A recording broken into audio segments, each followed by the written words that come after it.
Hello, welcome to the Honest Wargamer. I'm your host, one of four, Rob. That's who I am. I'm joined by loads. Robs. One of four Robs. All four Robs. Shut. You know what they say? Four Robs, not a clue, no worries. That's the old saying goes. We should all maybe just be Rob tonight. Yeah. That's fine with me. That's fine with me, because I need as much help as I can get. Let's be real. Can I just thanks, before we even get started, can I just say, Grim Slacker, thanks for subscribing, baby. That's lovely of you. Yeah, I'm joined today by the three most wonderful co-hosts a man could ever want. From east of the Limpopo, yeah? Right? The number one export from Zimbabwe, other than territorial claims on farms, Mr. Nathan Prescott. Hello, good evening. Good evening, sir. A man who hasn't really got a job, and yet somehow thinks sending out some t-shirts is a proper job. James has joined us as well. Hey, James. That's me.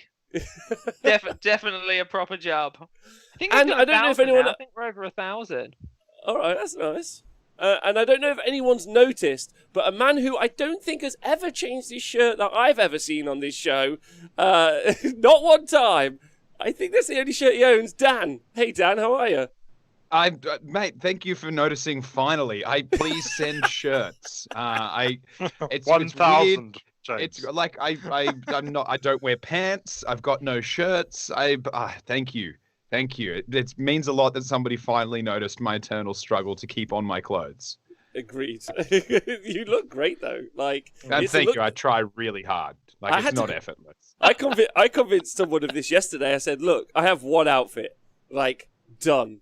Yeah, it's one outfit. It doesn't change. It's kind of like a superhero, only not. It's just a poor person putting on a different shirt every day. That's the style, and that works.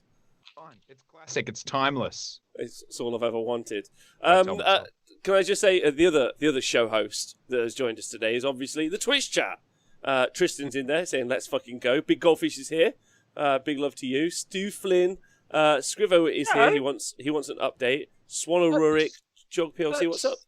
That's Stufflin. Stu Flynn. Don't be changing it. I won't change Yeah, it. who's that? And Steve also- Flynn guy? Never heard of him before. I'm pretty sure you mispronounced Grimslacker's name. I think you said Grimslacker. It's obviously it's Grimslacker. I agree. So sorry about that. Also, great to see Restreambot in the chat again. Thank you for showing up every show. I appreciate all your hard work, Restream Bart. Yeah. Good Bart. You've Thank done you great. for it. Thank you, our eventual Skynet overlord. Big shout out to Adam Jackson. So hello everyone, welcome to the show today. Later on today, we will be discussing both the cities and Stormcast section from the Marathi book, which is going to be fun. I enjoyed the chat about it last week. Before we do that, we're going to find out how the show hosts are and how everyone in the Twitch chat is. But Nathan, how you been? What you been up to? Done any Warhammering? What's going down? Hello. The only hobby I've done is I got the Marathi book over the weekend, Nice. and I've just been reading the story. So, So yeah. like no spoilers, but how are you feeling about the story so far? yeah, I've enjoyed it so far. Yeah. Yeah. I think I'm probably about 86.3% of the way through the story. Good. Yeah. Good. And yeah, it's good. It's good. It's moving the whole thing along. Stuff has happened. It's making you wonder what's gonna, what the repercussions are. It's cool. Okay. All right. Awesome. That's good. That's good. That's fun. How do you think it compares to like the other stuff? I don't know if you've read any other the Battlestone stuff. Did you read the Wrath of the Everchosen stuff? No, Okay. All right. it's nearly as good as the Realm Gate Wars, so it's good. Fuck.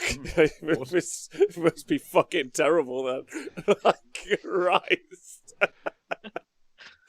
I sometimes see new people join any one of the shows. They're like, yeah, how do I find out about the narrative? I'm like, nah, it's not the one.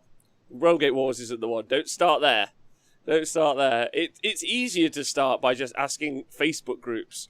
Just be like, does anyone catch you up on the story? You'll learn more and it'll be more entertaining. That's the right way to go about it. Morning, Papa Peen. James, what have you been up to? Not a huge amount. I've done some painting. I have joined the furlough crew, so I am 50% working, 50% furlough. So in theory, I have 50% more time for hobby. Yeah, but really, what's happening is you're not being paid for 50% of the hobby you're doing now. If that makes sense. True, right? Yeah. Like you're actually now losing money. I didn't even think about it. Terrible, terrible. I still get paid though, right? Furlough? Yeah, it's good. We're fine. You still get paid. I just meant you clearly were hobbying what, like I don't know about other people. Like, obviously, I do this for work full time, right? And then I look at other people. I'm like, how the fuck have you got time to do your job and do all the shit I see you do? And the answer is they clearly are doing it at their job, like clearly. And I'm a mug trying to just do it as a job. No, I'm a fucking idiot. Like, I'm going to get like a security job where I just sit down in the daytime, just paint or whatever it is that people do. Or whatever, James, I think you are, let me get this right, you are a special consultant for students who are having emotional difficulty in what they're going to do after the third year of university because their degree's worthless because they go to your uni. I wish it was that simple. I actually look after societies and events, of which there are obviously many at the moment. Yeah. And I also do emotional support. Good. Oh, well, Thank you. Yeah, thank you, James. Thanks for supporting them kids. Mhm. Anytime. Not the Yeah. kids in Nottingham, though. They're trouble. I feel very supported every day with my face here next to yours, Joe. So I thank you. Hang on, I think you're this side of me. Question, Dan, how have you been, you gorgeous fella? What have you been up to? Look, I've got an admission to make, and it's hard for me to admit. I've developed 3 addictions over the course of this week. In a week, yeah. Okay, come on. No one can ever say that I don't try. The first 2 I'm not quite as ashamed about. In fact, I welcome anyone who wants to join me in that addiction. One is playing a game called Raft. Another one is playing a game called Among Us that I think we need to get an honest wargamer crew together, and I'm sure some other people have done that. But the other one, and this is the one that I need help. Chat, team, everyone. I am addicted to building elves. You're fucked, mate. What type of elf? Oh God! Like they're undead. Don't get me wrong. I'm swapping out all of their hands with skeletons and the heads with skulls, but the core of it is elf. The instruction manual I'm looking at says Lumineth Realm Lords on it. And there's nary a beard in sight. I like the fact that you admitted you've still got the instructions out, even though you're changing every part of the model. Well, I need to know which booby front goes on which hairless back, and it's a lot of work. Okay, and because I'm converting them, I had to buy more elves. I bought Dark Riders. Yeah, I don't know what to do with myself. I'm ashamed, and I'm living in a shame spiral of elf. And then I tell myself I'm done. I tell myself I'm out. And the next day I'm like, oh, but if I have 3 units of the horsey boys, then I can do. And then I need elves and horsey boys and hex wraiths and dark riders, and I have so many elves now. And I'm loving it, and I don't love myself anymore because of that. That seems super super like it's a tough time. The image I get right now is some sort of like time traveler sort of like image, Looper. But the old Dan who I pictured coming out to greet the new Dan is, if anyone has seen Chernobyl, it's when the miner is completely naked and comes out of the mine completely naked and just eyeballing you. That is that's the past Dan that I'm feeling right now. I'm looking at the chat, calling for me to shave my beard. Frothy Cat saying it's all over for me. We need to do an intervention. Head transplant is the suggestion. It's possibly what I need. So yeah, I'm sorry. I'm sorry to you. I'm sorry to all of the beautiful people in the chat, obviously, for letting you down. And most of all, I'm sorry to all of the Dwarven players out there. I will be better. That I'll be is better. 6 sad people. Yeah, like you said in the chat, you need some elf respect. So Oh no! Oh no! Oh, whoever said that needs some fucking.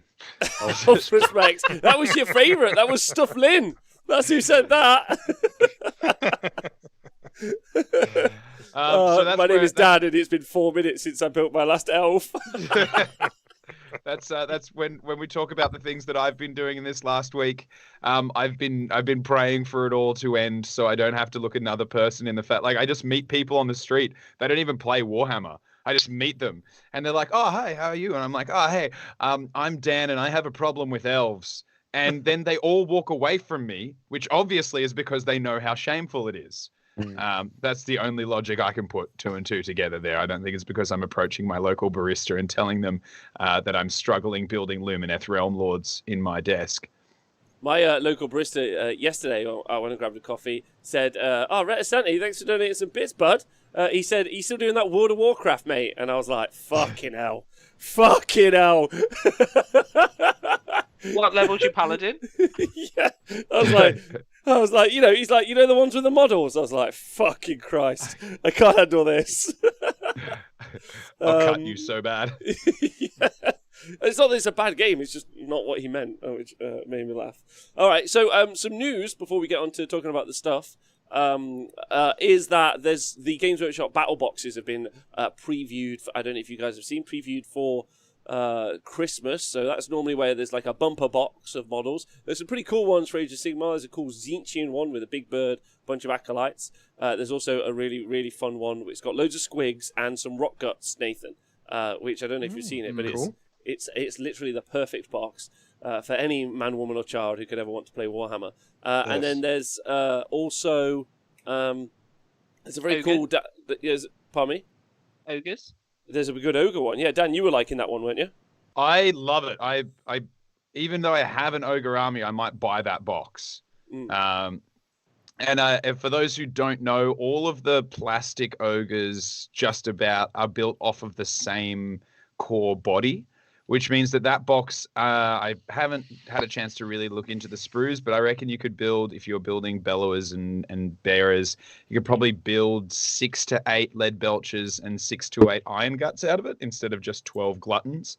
I mean, 12 gluttons is a beautiful place to be if you're an ogre player, but that's a really, I think, as far as putting an army together, that's a spectacular box. Yeah, there's someone's asked. There is a Gargant in there. There's a Gargant war scroll in the Ogre Mawtribe's book, right? Am I wrong? No, but it can ally in an ale guzzler. Okay. Yeah. That's such a So it's fun got an- box. It's got I think that was I really liked that book. When that book came out, it was I thought it was very well done. Not every single moment, but it was a really fun book, but it was quite balanced. It was nothing overpowered. However, the one disappointment, like above all that I had with it, was that there was no slave giant. I would have been happy if they had a cheaper, shittier giant because its will's been broken, that they've enslaved to their will or something like that. But unfortunately, they didn't get one of those, which is a shame. Someone could buy that box, make it look like an enslaved giant, put a little side part in sweep over on it, a little beard, and have it build in Lumineth models. Oh dear. Slave to its basic instincts, yes. Someone's also pointed out. Adam Jackson's pointed out. One of the guys has pointed out that there's only 14 Boingrot bounders. So hilariously, this is my favourite thing of this year's Christmas boxes. If you look at the Games Workshop post on the community site, I'd say probably 50% of them are people being like, why is there 14 bounders? And Games Workshop, at first, trying to come up with hilarious replies that are like, oh, he saw a hot dog and bounced off, but he's come back to get in the box. To then just being like, there's 15. Plummets by the time the 50th person asks. My favourite bit being is that someone took photos of Boingrot bounders and only put 15 in the photo. even though there's 15 in there. Like, could they make it any worse? You mean 14 in the photo? Yeah, there's 14 in the photo, there's 15 in the box. Someone Because took the you wrong would have photo. to literally go into those sprues and cut out the one cut out the one point graph from everyone. Do it. Amazing. Absolutely do it. Oh my god, amazing. That really relates to, this is a little bit of a sideshow, but that relates to currently there's like a massive trend in the kind of celebrity YouTuber thing to open first generation Pokemon boxes, Pokemon trading card card boxes. I don't know if you guys have seen, and they're being sold for like 50, 60,000 pounds, like a box, and like with a bunch of booster packs in, and then they're opened up and they can be worth loads more. So that's the kind of current gossip. But one of the most recent bits of gossip is a pretty big group of YouTubers wanted to get into it and open these as kind of like content, but also as investment or whatever. And they hired this guy. Yeah, they hired this guy, and he basically sold them like a fake box, which he'd opened all the packs and then like resealed it and all this jazz. Now all I want is like one guy who religiously cuts out one Boingrot from every box. Yeah. Repackages them back to Games Workshop. Yeah, takes them back. Yeah, I got to trade this back. Yeah, thanks very much. And just gets himself one Boingrot out of every box and then puts it back, gets a unit of 5. That's perfect. That'd be the best. I want him to do the same Boingrot. Like, he's got to commit the same one from every box, so his unit is identical. The same Boingrot 5 times. Yeah. Yeah. Well, it's the one missing from the picture, isn't it? Yeah, exactly. Only You got to that work one. out. You can't take any of the other ones, because then they'll be like, wait a minute, something's suspicious. If the same Boingrot is cut out of every box in a store, then logically they'll be like, this makes sense. Yeah, that's what it looks like in the picture. Do you know what? I think I'm just looking at the box. I think it's because you get a loom boss on a squig, don't you? And I reckon whoever put this photo together didn't realise that that's a different model. Right, listen, just a fantastic quality control as always. They're doing a great job, and they should be proud of themselves. It's on a different size base. Oh dear, brilliant. Pretty easy to do though. They do all look the same, right, Nath? Yep, sure. Racist bastards. Right, so thanks to Kids with Sids for subscribing as well. And then also there's been an announcement that there's going to be like a reveal this weekend. So on Monday we might see some hot new gossip. It sounds like it's a Slaanesh and a Nurgle release. I am assuming that it's going to be the Nurgle Death Guard stuff, and the Slaanesh stuff is going to be the Mortal Slaanesh that we've been long awaiting. Thanks to Fletcher Bomb and Forgive for subscribing. That's super nice, yeah. Big love. Thanks for doing it, bud. So yeah, like do you know what I mean? I can see there being some Mortal Slaanesh stuff, which is pretty cool. I don't know if you guys are bothered or not bothered. Excited. I don't really get tickled by the Slaanesh demons as much. In fact, you know what? I'll be honest. Demons never really interest me as much in Chaos, because they're like, you're never going to find a plague bearer who sold his soul to Nurgle. You know, he's created to love Nurgle, and so he loves Nurgle. I'm like, cool, you're basic. But the mortals, like the people that have chosen to worship like deities that they know are like evil, or they've been tricked into it, or however they've got there, those are the characters I find so much more interesting. Like, I want to know about them. And I will always say one of my favorite pieces of fiction was in the lead up to the Necroquake. The website Malign Portents, I think, was releasing all that. There was an amazing Slaanesh one it was effectively Mad Max, but it was like a Slaaneshi lord riding a chariot, and he had some weird mutated human strapped to the front that had a nose for a mouth, a nose for a nose, logically, and a nose for eyes, and was like sniffing its way to Slaanesh and just leading this pack of riders and charioteers on this great hunt for Slaanesh. I was like, that's so cool. And that I literally listened to that and was like, I really want now to do a Slaanesh army. I want to do that army. And then I got the book and I was like, never mind. Like, I can't actually do that. And so for me, I'm excited because the mortal part of every Chaos God, that's the bit I find the most exciting. But it's also weird. It's also weird to have come, because the Slaanesh book was only a year ago. Like, so, like, to now, there'll be like a double Slaanesh book in the Hoos. Like, is it going to redo the Slaanesh demon element? Or, like, what the heck? Do you know what I mean? So, like, that's pretty wild, and it feels odd. But then maybe they just brought forward the release of the demon element so they could push this into 40k. Because obviously the demon side, the mortal side, you can't push it to 40k, but the demon side can be. Yeah. So, like, but I agree with you. I think the mortal stuff is generally more kind of interesting in that kind of chaos pantheon, mainly because, like, you can't really, like, empathize with, like, Kairos or, like, Big Chicken or, like, Shalaxi or, like, a big... I mean, I'm slowly, during lockdown, really getting to grips with how Rotigus feels, like, emotionally.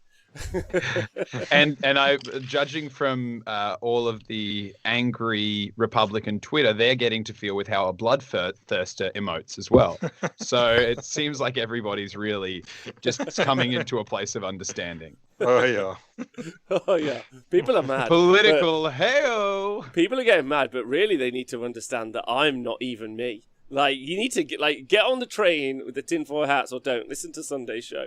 That's the real truth. All right, so yeah, Battle Box is out. New stuff coming out. That's super fun. Interesting, Dan, that you're the second show host today. Owen was waxing lyrical about ogres. There's a lot of love going off for ogres at the minute. Events, unfortunately, like, are on a bit of a standstill generally around the world. So a lot of TTS happening, which is fun. I played some TTS at the weekend. Nathan, we fucked up the list, buddy. We fucked it up. Yeah, we tried to make it some. Yeah, did we? Did I? Them 12 pigs are so big. There's too many pigs. I love last week you were bragging about how many pigs. It was like, I got so many pigs. I got pigs for days, and now it's like, it's too many pigs. It's just so many pigs. Do you know what you could do with your extra pigs? Yeah, please tell me. Put them on the goat barbecue. No, I'm not sacrificing them to dirty. What is the god of the beastman called? It depends, doesn't it? I think they now just choose a god. So there's Khorne ones, Slaanesh ones, Nurgle ones, isn't there? I thought it was Mr. Tumnus. Yes, that's him, Mr. Tumnus, the god of all goats. That's who they worship. The goats worship Mr. Tumnus. They're like, quickly bust out the pan flute and let's get to it. I would love a goat pan flute model. That would be good. That would be good. Pan flute on them rarely. There's not enough pan flute generally in the world. I feel like Maybe Ed we should have Sheeran a would show play where the we pan play flute. them. Huh? Maybe we should have a show where we all buy some pan flutes and play them. Can't wait for the 3 My viewers. legs that we have are hairy enough. Not anymore, Dan. Now you're an elf. Yeah, no, that's true. I have to wax until it looks like I have neck down alopecia. You look like a wire brush, just right at the tip. I'll look like a bottle cleaner. Yeah, you would. It'll be a great look for me. Ladies, form a queue. All right, should we talk about war dollies and not my body? Yeah, not your body hair. I mean, we can keep talking about that. So hold on. Before we go any further, there is one important question that the chat have been asking a lot, and I would like to cover. James, what the fuck are the Undergargants? Yeah, right. Hot topic. Finger on the pulse. They're coming. Yeah, you literally have got half as much work to do at the minute. What's That going is on? true. He's Well, got enough I time mean, to if you hand want me sew to draw every the pair. design that goes on your underwear, then I will do it. Okay. But All right, the yeah. level of quality might be low. Stick man. Yeah, I'm just going to draw Rob's face. You It's just in draw a beard. Nathan's face. That's But all. Sigmar. Sorry, again says, most people would love to see you guys play pipes. Oh yeah, baby, I know that. I hear you. Right, okay. So, in our second part, we'll do the lore review next week, I was thinking, if you guys are down for that. We could all read the story and then we could have a chat and just get real, like, mystical on it. Just real deep dive, which would be pretty hype. So the Marathi book, which came out, it was out as of this weekend. And obviously we went on pre-order last weekend. We did the first half of that this last week. This week we're now doing the next half, which is the Stormcast Eternals and Cities of Sigmar bit, which is, in my opinion, the two most impactful that we're going to see specifically coming out of this book, that they're going to change the shape of gaming wholesale. And now, obviously, already as of Friday, me, Darren, and Simon did a list review show, so you can go back and listen to that if you want to, about some lists that have been created. And then we're going to go through the details now, and we'll kind of talk about the stuff as we go through. You guys keen with that? Yeah. Yeah. Okay. Super excited. Me too, baby. Let me just make a note of the time, just so I can do something on YouTube. It's 25 minutes. Right, okay. So, image. Let's Wait, go. are you So- telling me that there's might be some heathens who skipped that entire bit where we were talking about my personal shame and underpants and body hair? Who in their right mind would come to this show and not listen to that? The best bit is now it's going to cut to this bit, and they're just going to be like, "Oh, they're still going. I'll have to skip another 3 minutes." Listen, if you are one of the skippers, we respect that you don't want to listen to the stuff before, but also, and politely, fuck you. I want more people concerned with the state of my plumage. Yeah. Can I just say thank you to Refos for subscribing, and James642222 for subscribing as well. That's super lovely of you. And a big shout out to Grinaldi and Romar Winters in the chat. Right, so shall we do Stormcast Eternals first? Or would you like to do Cities first? What are your thoughts? I think Stormcast. Let's start with the lightning boys, and then the Chosen of Sigmar. Okay. All right. So here we go. So let's do a recap on Stormcast Eternals at the minute. Yeah. That's what we'll do at the minute. Now their book obviously came out in 2017. I think that's right. Might be Is it that long 2018. ago? It might be Age of Sigmar 2. So 3 years ago is when it appeared. Yeah. So in the summer of 2017, along with AOS 2, and it hasn't had many updates. A little bit of backstory just before we get here. Like when it landed, there was some pretty key components. The ability to do Comet was such a big deal. That auto unbind on the Incantor was one, but obviously the Gav Shore Charge was pretty much like one of the most seen builds around that time. We also had the shoot casty list, but around that time it really orientated around a lot of the war machines. They're not called catapults. The ballistas. Thank you so much. The Telestar Ballistas. Yeah, so we saw some builds around that as well. But most traditionally, we saw a lot of evocators, we saw a lot of sequitors, we saw a lot of gav, and we saw a lot of charging. However, points generally changed the shape of that, and then they pretty much were out of the meta for like 2 years, practically. A big shout out to Nubgun for subscribing as well, baby. 2018. Thank you. However, as of 2020 GHB, we saw some significant points drops for a lot of the, specifically a lot of the shooting units that you could field. And then you ended up now with some events being won by and some pretty good 4-1 placements happening for a very specific type of Stormcast Eternals build, sometimes referred to as Shootcast or Snipecast. And they're all in the Storm host, so the sub-factions for Stormcast are Storm hosts. They're rocking around the anvils of Helden Hammer. We've got a command ability which allows you to fire in the hero phase. So, like, sometimes you'll take a bunch of them and fire in the hero phase, or sometimes you'll put them in a big mega battalion. And you'll be able to have 2 shots each and fire in the hero phase and then fire in the shooting phase. So just a lot of fucking shots, generally. But other than that, you don't tend to see a lot of builds, generally. I don't know, unless you guys have got any follow-ups to that. No, you'd occasionally see someone do something creative and different. And I remember like going to tournaments and seeing odd Stormcast lists on occasion doing well. But if you're talking about the meta, then almost every time I would be looking at tournament lists or would be watching a review show or looking at myself, 9 out of 10 of those lists were shootcast in with either a block of 6 or more likely a block of 9 raptors with long strikes. Mm-hmm. And also, big thing I've just learned in the chat, this is really important, thanks to Stu Flynn for bringing this up. I learned yesterday that Thundercats in French were called Cosmocats. Amazing. Oh, amazing and also delicious. Yeah.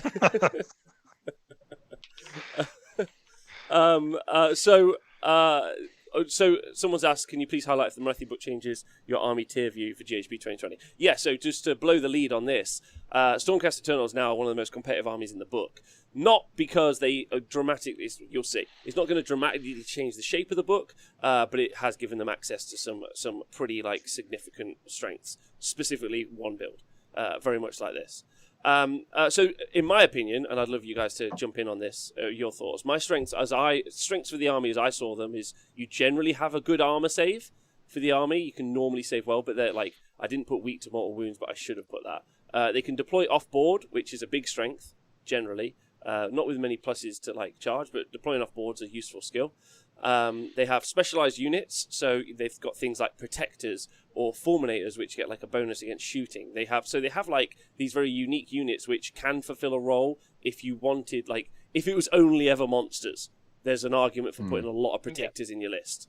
I think they've got a variety of units as well, so they do have like a big field of units that they can pick and choose from. I think it's really the overarching rules that they have, that it's not necessarily the war scrolls themselves that are inherently problematic. I think it's the overarching rules, like their sub-factions and allegiance abilities are a bit guff, like command traits and stuff.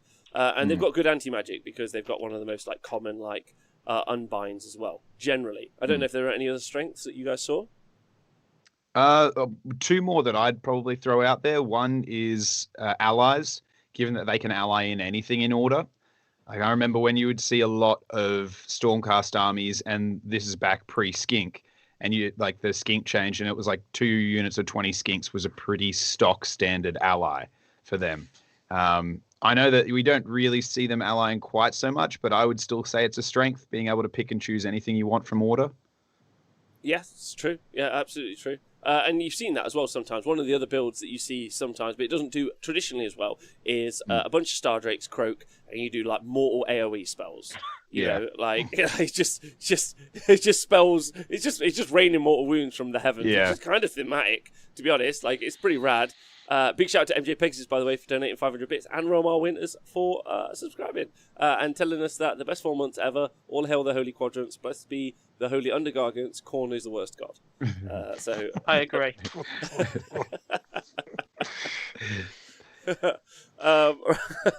Right. So weaknesses. I put that they've got weak screens. They don't really have access to a lot of board control or screens.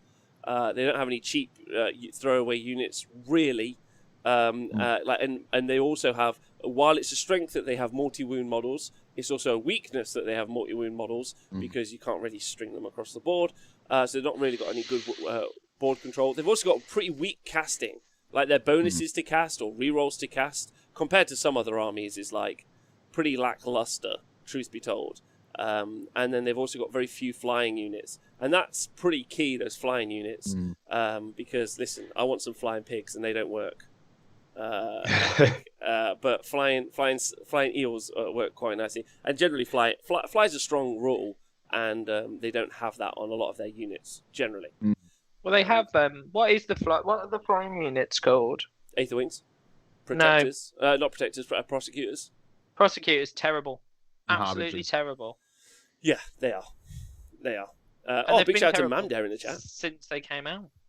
So that's There was a brief period where the Harbinger Chamber was a thing, and that's where they had it. This is years back now, but they had they had like a 2-month time in the sun, and then everyone was like, back into the starter box you go.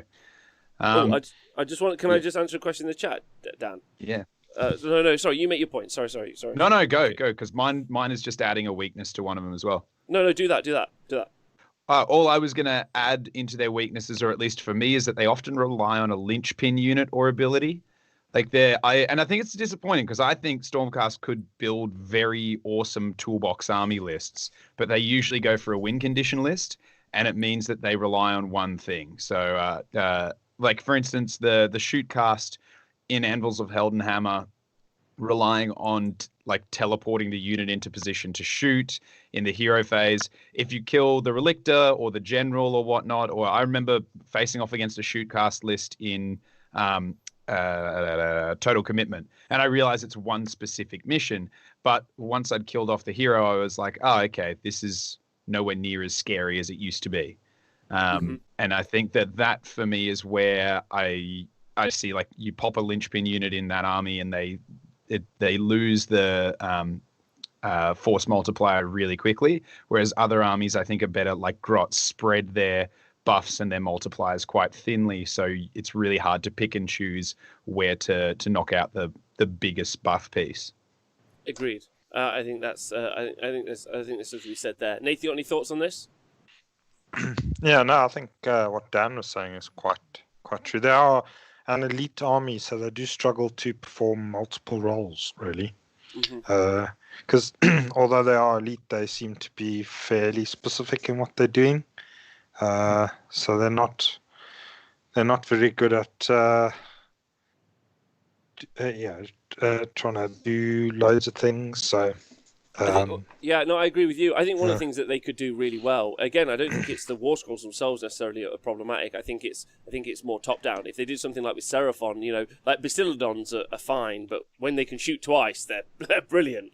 Like if you really gave some options or some good sub factions to maybe make it so you make a monster hunting like storm host, like, and you have it like a lot like we see with cities. They generally don't see. That'd be so cool. Yeah, that would be cooler. And I think a lot of us would really like to see the Golden Boys or any of those get at least some love. The problem for a lot of players who've been playing a long time with Stormcast, with or against Stormcast, is that they for a time, and it was about 7 months, they were effectively broken. They were absolutely and I don't mean they're quite strong in the normal hyperbolic way that I sometimes say things. I mean as in they actually just broke the core mechanics of the game. There used to be this thing called Vanguard Wing. You could just pick up the whole army and just deploy it right into combat, just straight in. But you could deploy them into combat with a 2-up save. But you didn't need to. They were already on the board, so you could buff that unit to the high heavens and then pick them up and move them and put them where you want them without having to roll a single dice. That was the other one that got me, as I was like, oh, cool. So there are all these extra attacks, pluses to hit, pluses to damage, or extra attacks on 6 or whatever the hell it was. And then someone would be like, and great, now I've got 30 of them, so I'm just going to string them through your entire army. And I'd be like, oh, how do I stop that? And they're like, you can't. I'm also one. Can I screen it? And they're like, no. And I was like, great. So what can I do? And they're like, concede? Yes. Like, good, sweet. Yeah, and they won every event for 7 months. It was dumb. Nathan, do you remember Vanguard Wing? Yep. Yeah. People Fun deploying times. into combat. I don't think I actually ever had the pleasure of playing against it, but yeah. I saw it a few times. Didn't look great. Was not great. Well, good news. Oh, no. No. Oh, you feel like the professor from Futurama. Good news, everyone. You're about to get acid spat straight down your duct pipe. No one has a job anymore. Listen, I'm just here to regale you with what's occurred. Anyway, so that's Stormcast up until now. I believe that gale, gale that you're referring to is the gale of fart wind that's about to be blessed upon all of us. Listen, I didn't write the rules. I'm just telling you what's going off. Right, let's find out what's in the Marathi book. Yeah, some of the things that, I feel like anyway. We could maybe say a lot more about what we'd like to see from Stormcast, but I think that would be a whole show, personally. Right, so from the Marathi book, you've ended up with some additional battle traits. So they're additional battle traits. So this is really important. So you have the allegiance abilities that you get. They're called battle traits for an army. If you just go take a pure army, pure Stormcast or whatever, you end up with battle traits. And then underneath them is normally sub-factions. They're called different things like temples or enclaves or storm hosts or whatever it might be. And this is storm hosts. Underneath storm hosts, you've got something called storm keeps. So you can have a Storm Keep army, and you can assign it a Storm Host. You don't have to assign it a Storm Host. Oh, Rouse, 321, came just in time. Thanks for donating 20 DKK. Daughters of Cain, Knuggets. Currency. Yeah, currency. Thanks, man. Currency with a K. Currency with a K. That's super fucking cool of you. Appreciate that loads. That's fucking lovely. Okay, so am I making sense? Basically, there's some additional rules no matter what sub-faction you choose. Mm-hmm. Yeah? So effectively just some more battle traits that you can get. And then there are also 5... Oh, El Kareb, thanks for subscribing. There are 5 War Scroll battalions, but one of them is like a mega battalion where you put a bunch of other stuff in. So we'll ignore that. One of them is called Van Breck's Black Watch, which is also like a narrative one where your general's going to take a thing, so we'll also throw that in the sea. So really, the three that we'll be talking about are going to be Wardens of the Stormkeep, Storm Tower Garrison, and Stormkeep Patrol. Okay. Stormkeep Patrol is the one you want to keep your eyeballs on. Okay. Do you think the Storm Tower is in the Stormkeep, or the Stormkeep is in the Storm Tower? Ooh. I think the towers. That's a very meat question. I think the tower's in the keep. Okay, cool. Just That's checking. my- I needed to know.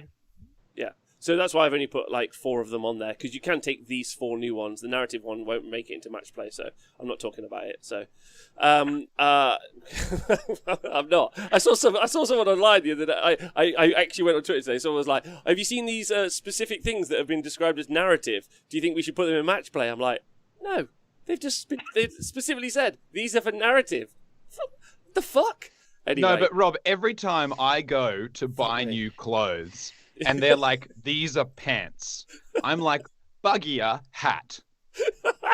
And I'm not going to listen otherwise. So that's why I think I'm hearing that somebody feels the same way.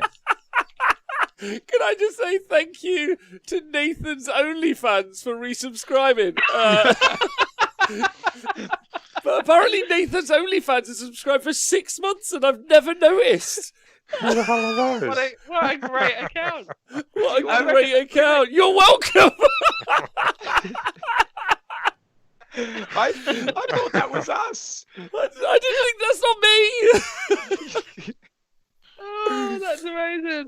Oh, Nathan, have you got... Peppa P's right, Nathan, have you got a full social media team? Maybe. I don't know. Maybe this is a weird like Nathan ASMR where they film the show and just take the bits of Nathan talking out and mute the rest of it, so you can go to bed, listen to nothing for ages, and then occasionally hear Nathan be like, "But them netters are great." What would that sound like? This is what this would sound like if you cut it in order. It'd be like, "Oh yeah, maybe, yeah, also yeah." Oh dear. Oh, okay. Ja, lekker. Oh, Nath, can you tell your social media people to fucking raid it in? Is that okay? Yeah, maybe. Oh my god. If anyone would like to apply to the Honest Wargamer to be Nathan's social media intern, please do let us know. I'd very much like to set you up with all of the fucking capacity to do that full time, including his number 800 times. All right, so let's look at these. But let's look at the flippity flip. I didn't bring the image with me. Oh, I'm so sorry, lads. I think I've got the wrong image for you all. Damn it. I did one as well. Shit. Okay, all right. I'll give you the. You draw it in paint. Oh, I'm really pissed with that. Sorry, lads. We'll fix it in post. It'll be fine. We'll just yeah, add it in. Yeah, now I've got to go fucking remember what it says. Hold on. I'll be back in a moment with the actual details with my show notes. Okay, so the actual details of the new Stormcast stuff is. Sorry about this. That's fucking embarrassing. It's being able to make them all today. It's my own fault. Which one would you like? No. So I'm just going to read it out. Oh, whatever you want, James. So do you know what the Stormkeep abilities is? So Shield of Civilization is the important part. So we talked about the Storm Host. So Storm Host is based. So you have a Stormkeep, and then that's in a Storm Host. So it doesn't matter. So you can have Anvils of Held and Hammer or whatever as your core Storm Host. But then you still got a Stormkeep, and Stormkeep gives you a special rule: Shield of Civilization, which is +1 to Bravery to Stormcast Eternals wholly within 12 inches of Liberators. I know, not that big a deal yet. And then at the end of the movement phase and until your next movement phase, one Liberator unit that didn't deep strike or move gains +1 to hit and save. So if you put 3 units of 5 libs on some objectives, if they don't move them, they're going to be 3-up save Liberators, basically. Yeah, Yep, rerolling ones is pretty good, yeah. 3-up rerolling ones, exactly. Yeah. So like that's pretty good, and then as you'll see, this will start to stack. So Shield of Civilization is that rule, and we'll come back to that in a bit.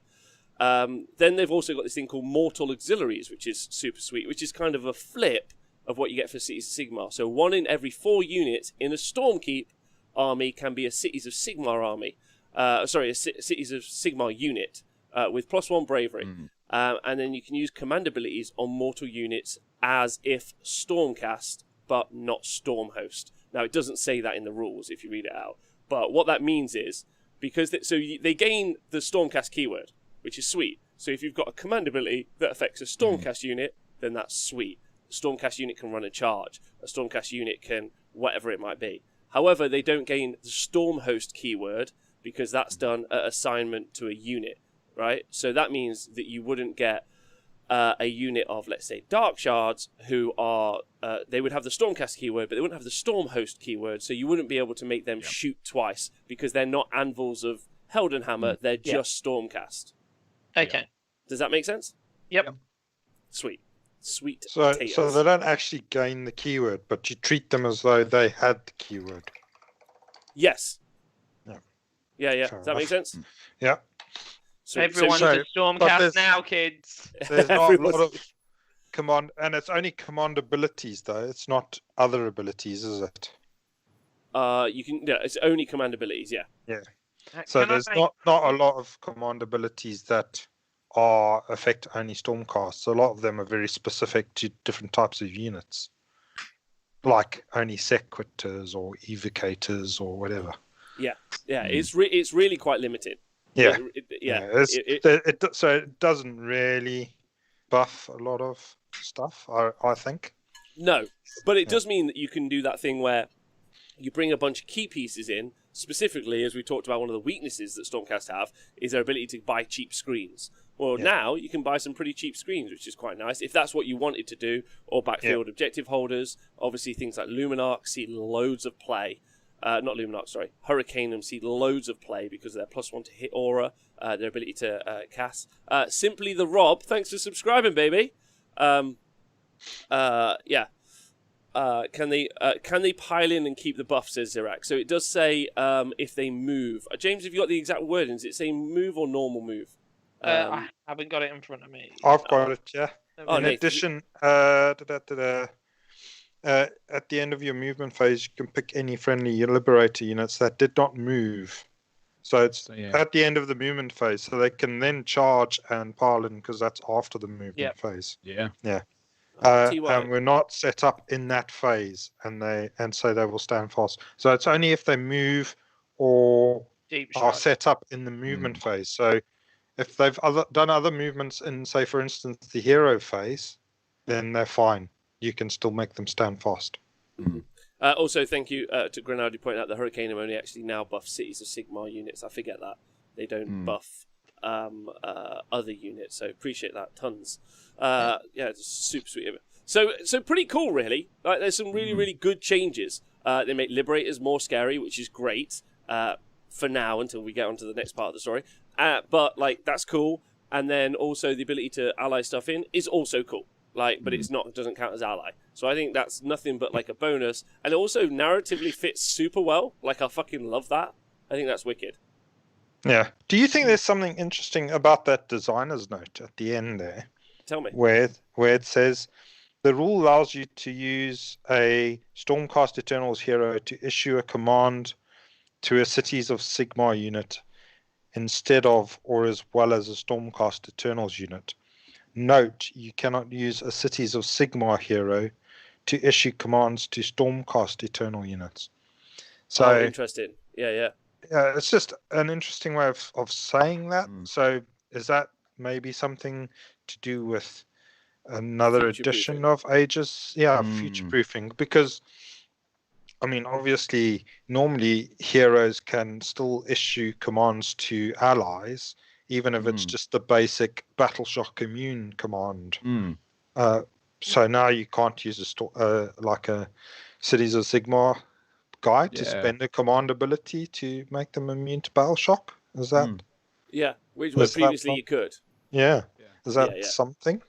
I think that is something. I think that's quite interesting. But maybe that would only just be like a neatening up of the rules.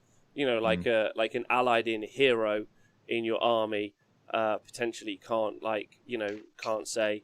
Then clearly not going to be a actual hero or leader in your army. But obviously, we've also got that weird confliction in this particular book, where we've already seen that they've messed up the Slaves to Darkness element, where there's that weird conversation between leaders and heroes. So maybe we're probably in Age of Sigmar 3 going to see some sort of like mix up for how, like, or maybe some sort of clarification, or maybe I hope some like really neatening up. It's weird that there's behemoths and monsters. Just like pick a lane, lads.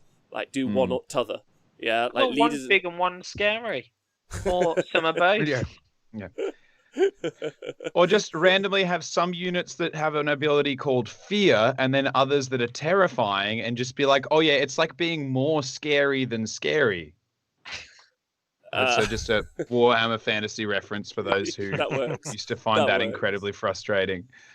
Right, so that's all the actual like rules updates for all of everything for Stormcast, like whole scale sort of thing. But it's quite cool because you basically Liberators have got basically a buff, and your Stormcast have basically got a buff effectively here, and then also you got the ability to ally in some stuff from City of Sigmar. Pretty cool. Love that. Think that's great. However,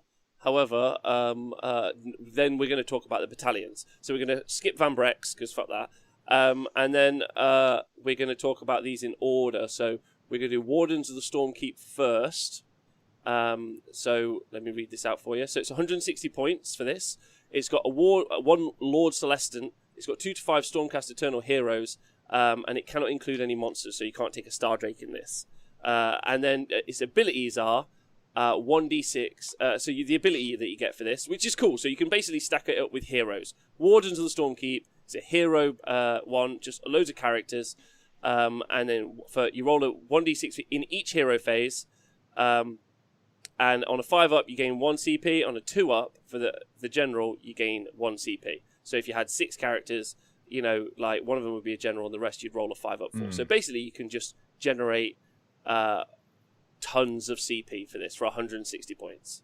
Tons and tons of CP, which generally you wouldn't use very much, but that's pretty cool, especially if you wanted to put that into an anvils list with loads of shooting. You could just generate a shit ton of CP and then fire it all off. Does that make sense? Yep. You got any thoughts on this?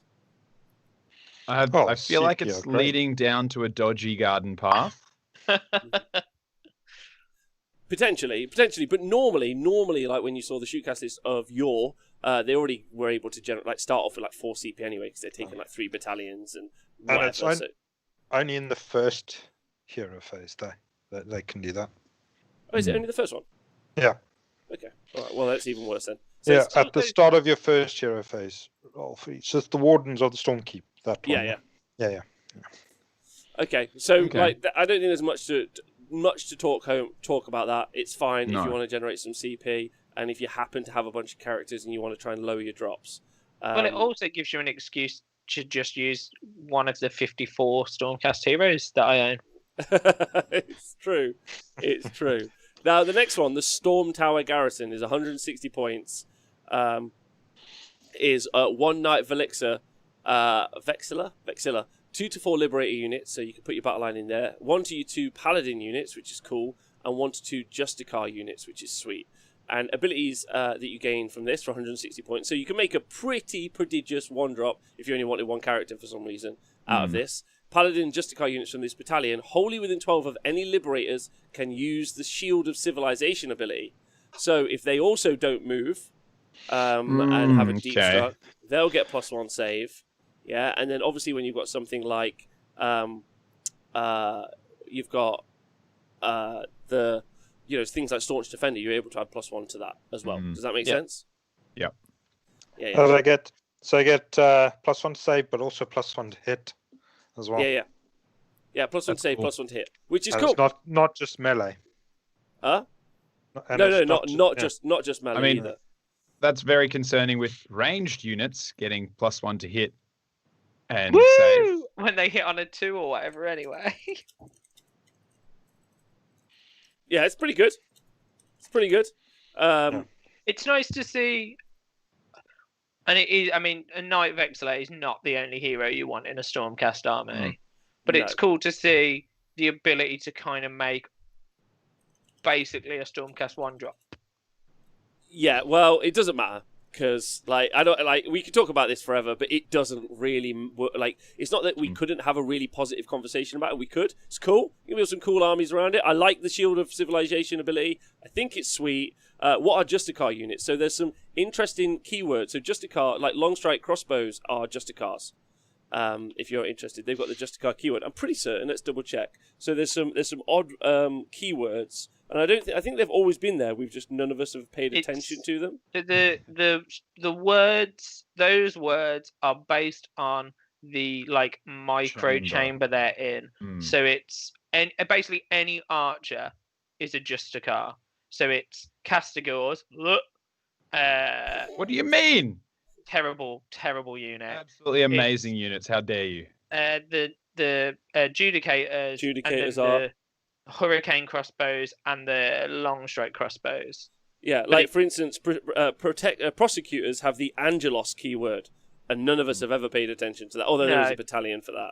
Yeah. Which is why the only reason I can tell you with confidence is because basically in that very small period where everyone took Hammers of Sigmar and you rolled a 5 up and you got a whole unit back, it was only the keyword that is basically the Redeemer. Redeemer, which was only Liberators or Sequitors. So yeah, and it's not bad. The Paladin units are cool. Like you could build a cool army from it, especially if you're playing narrative. I like this personally. This is the one that I'm digging for, like building something quite fun. You could build probably like a nice 2/3 drop, have a nice time with it. So this is all blessed with me. So for any of those YouTube guys who want to leave a comment, be like, oh, why don't you talk about this stuff? But it doesn't really matter when we discuss the next one. Oh no! Welcome to the doo-doo. This is the Stormkeep Patrol, 30 points cheaper than the other 2 battalions. It's one Lord Veritan and 1 Gryph-hound unit, 2 Redeemer or Justicar units. James, we've already talked about those. Yep. Abilities: you can redeploy the battalion after deployment, but before the first battle round. Okay, so I'll just give you the quick TLDR. I built wait, 2. Can you just to super quickly run me back through that? So it's a Veritant which no one's taking. However, you're gonna take now for this formation. It's the box set. It's the box set, yeah. A Gryph-hound unit. Yep. 2 Redeemer or Justicar units. Redeemer or. Yep. Yeah. And then the abilities are redeploy the battalion. Nath, you've got it there. Redeploy the battalion after deployment before the first battle round.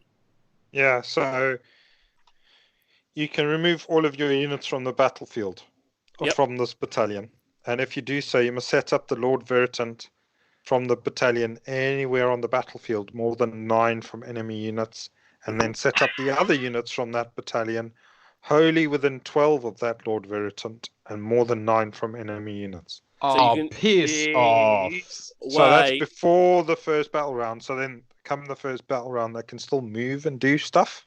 Correct. So the quick TLDR on the new game of Age of Sigmar, which is super fun, is you pick up 2 units of 30 Liberators. So that's fun.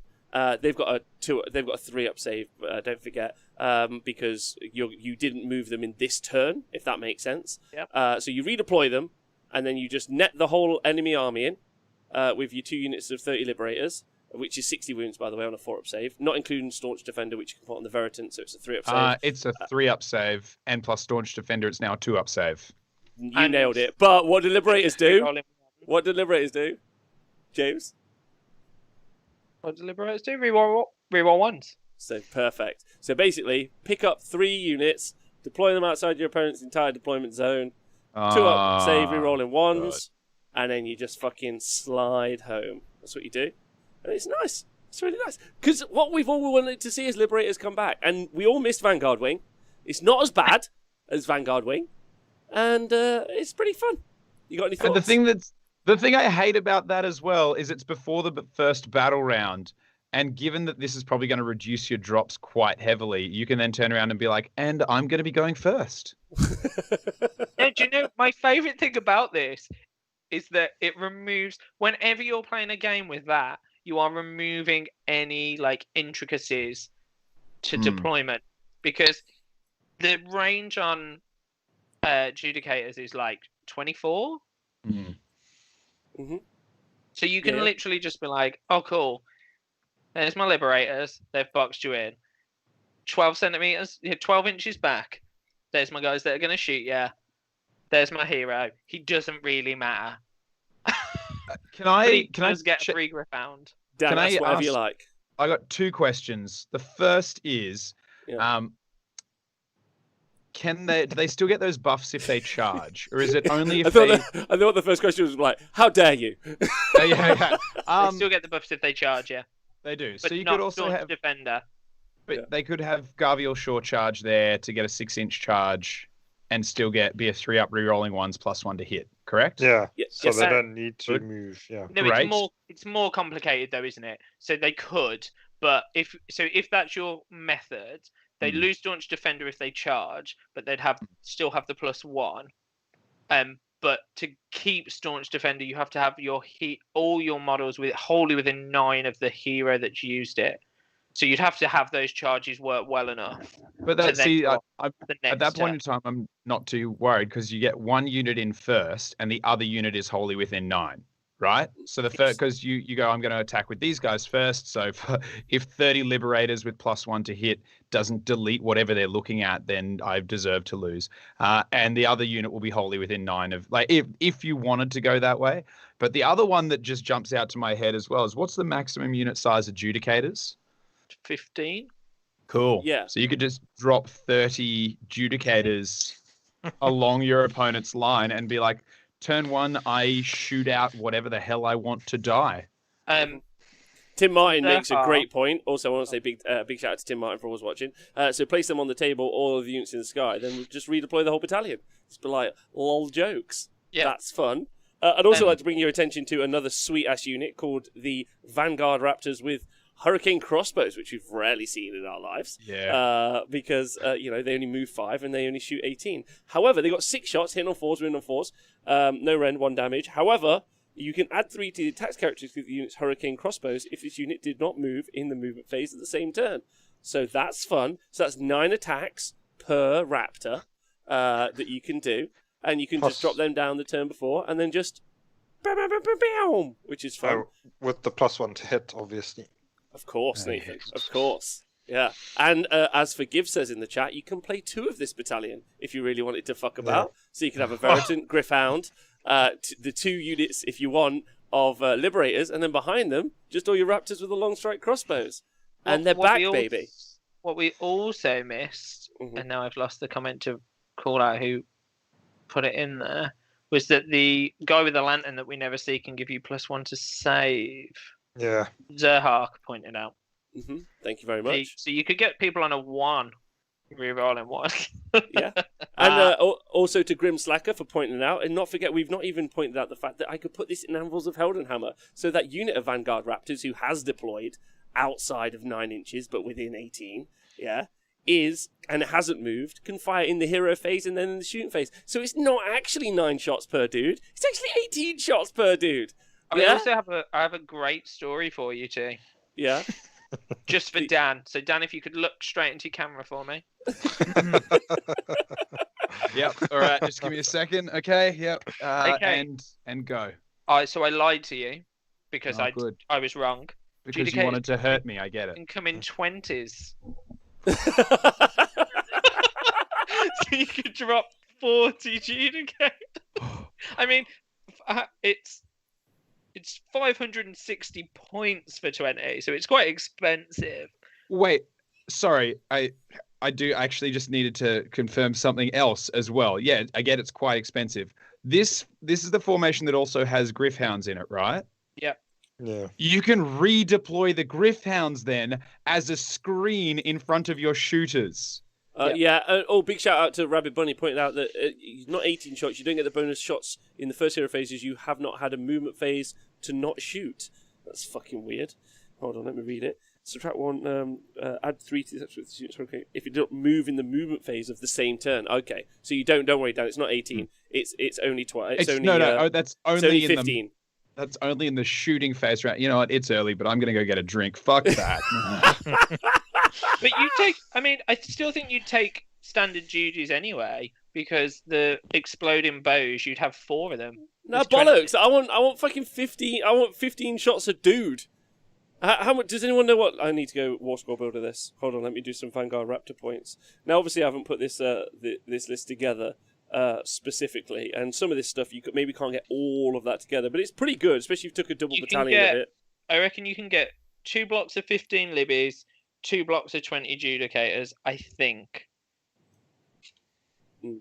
Well, it's No.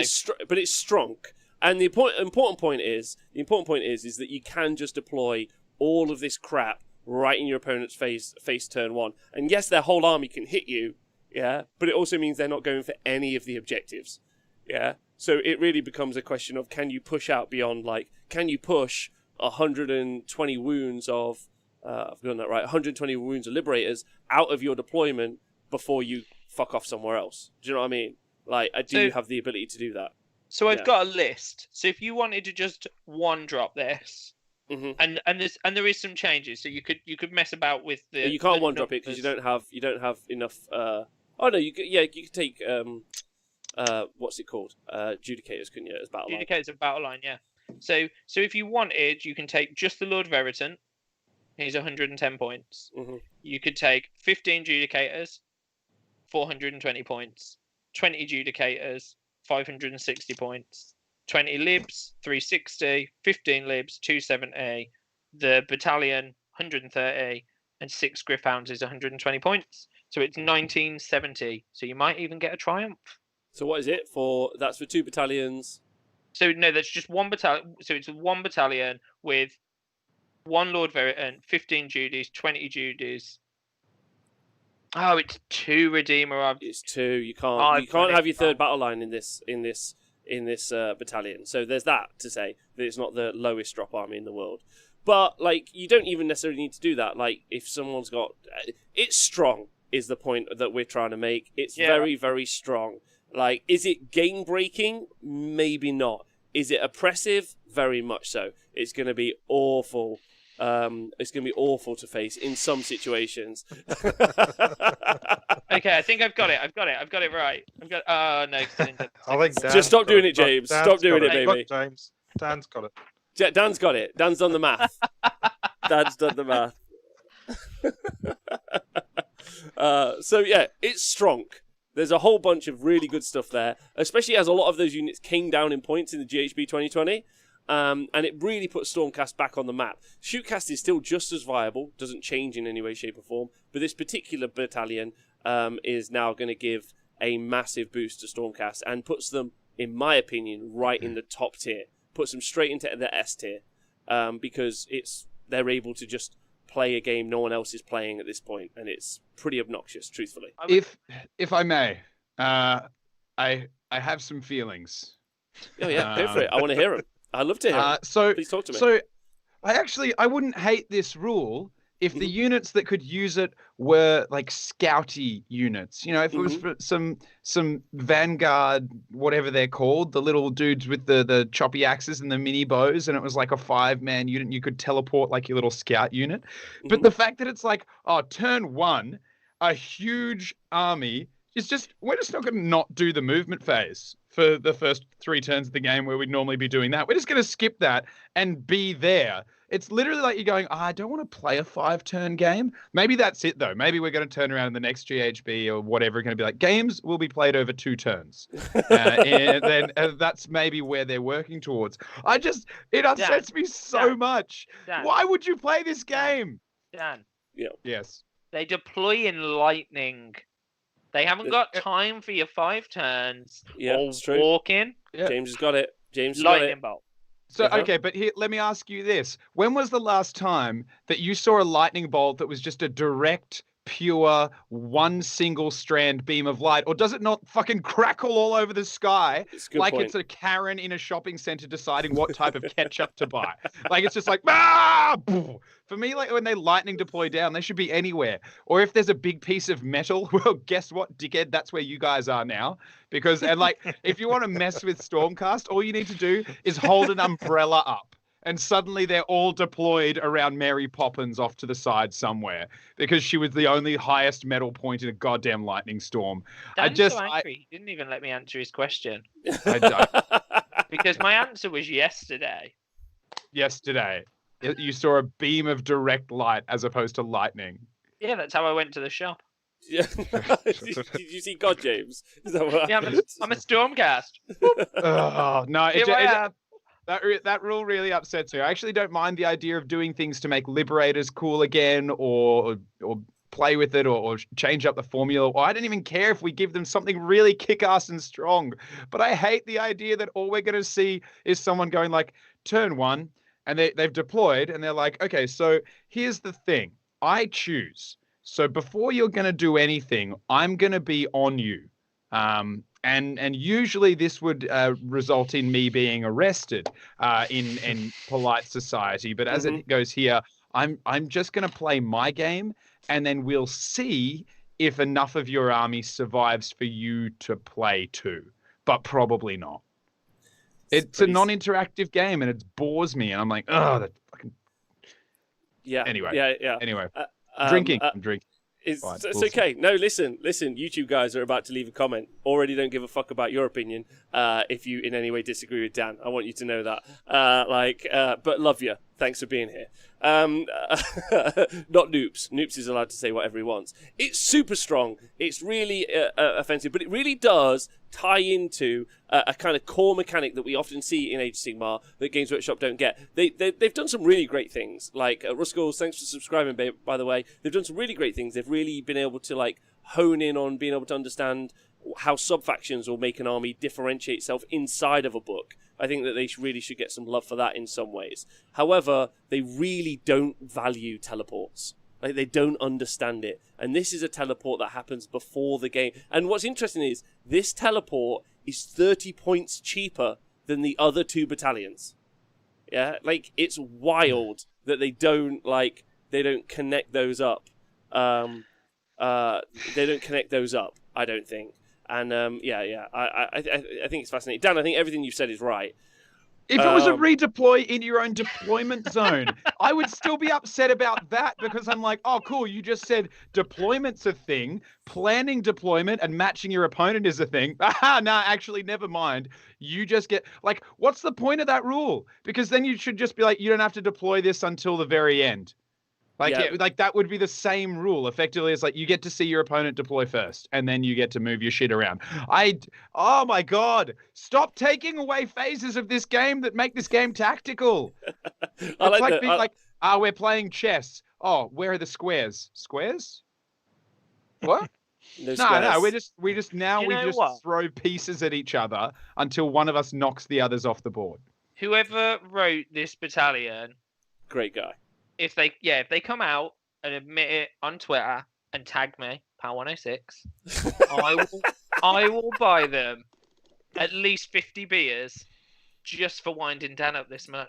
It's just been like the most fun I have had since Nathan listened to you read him the Seraphon book. That was a pretty good one.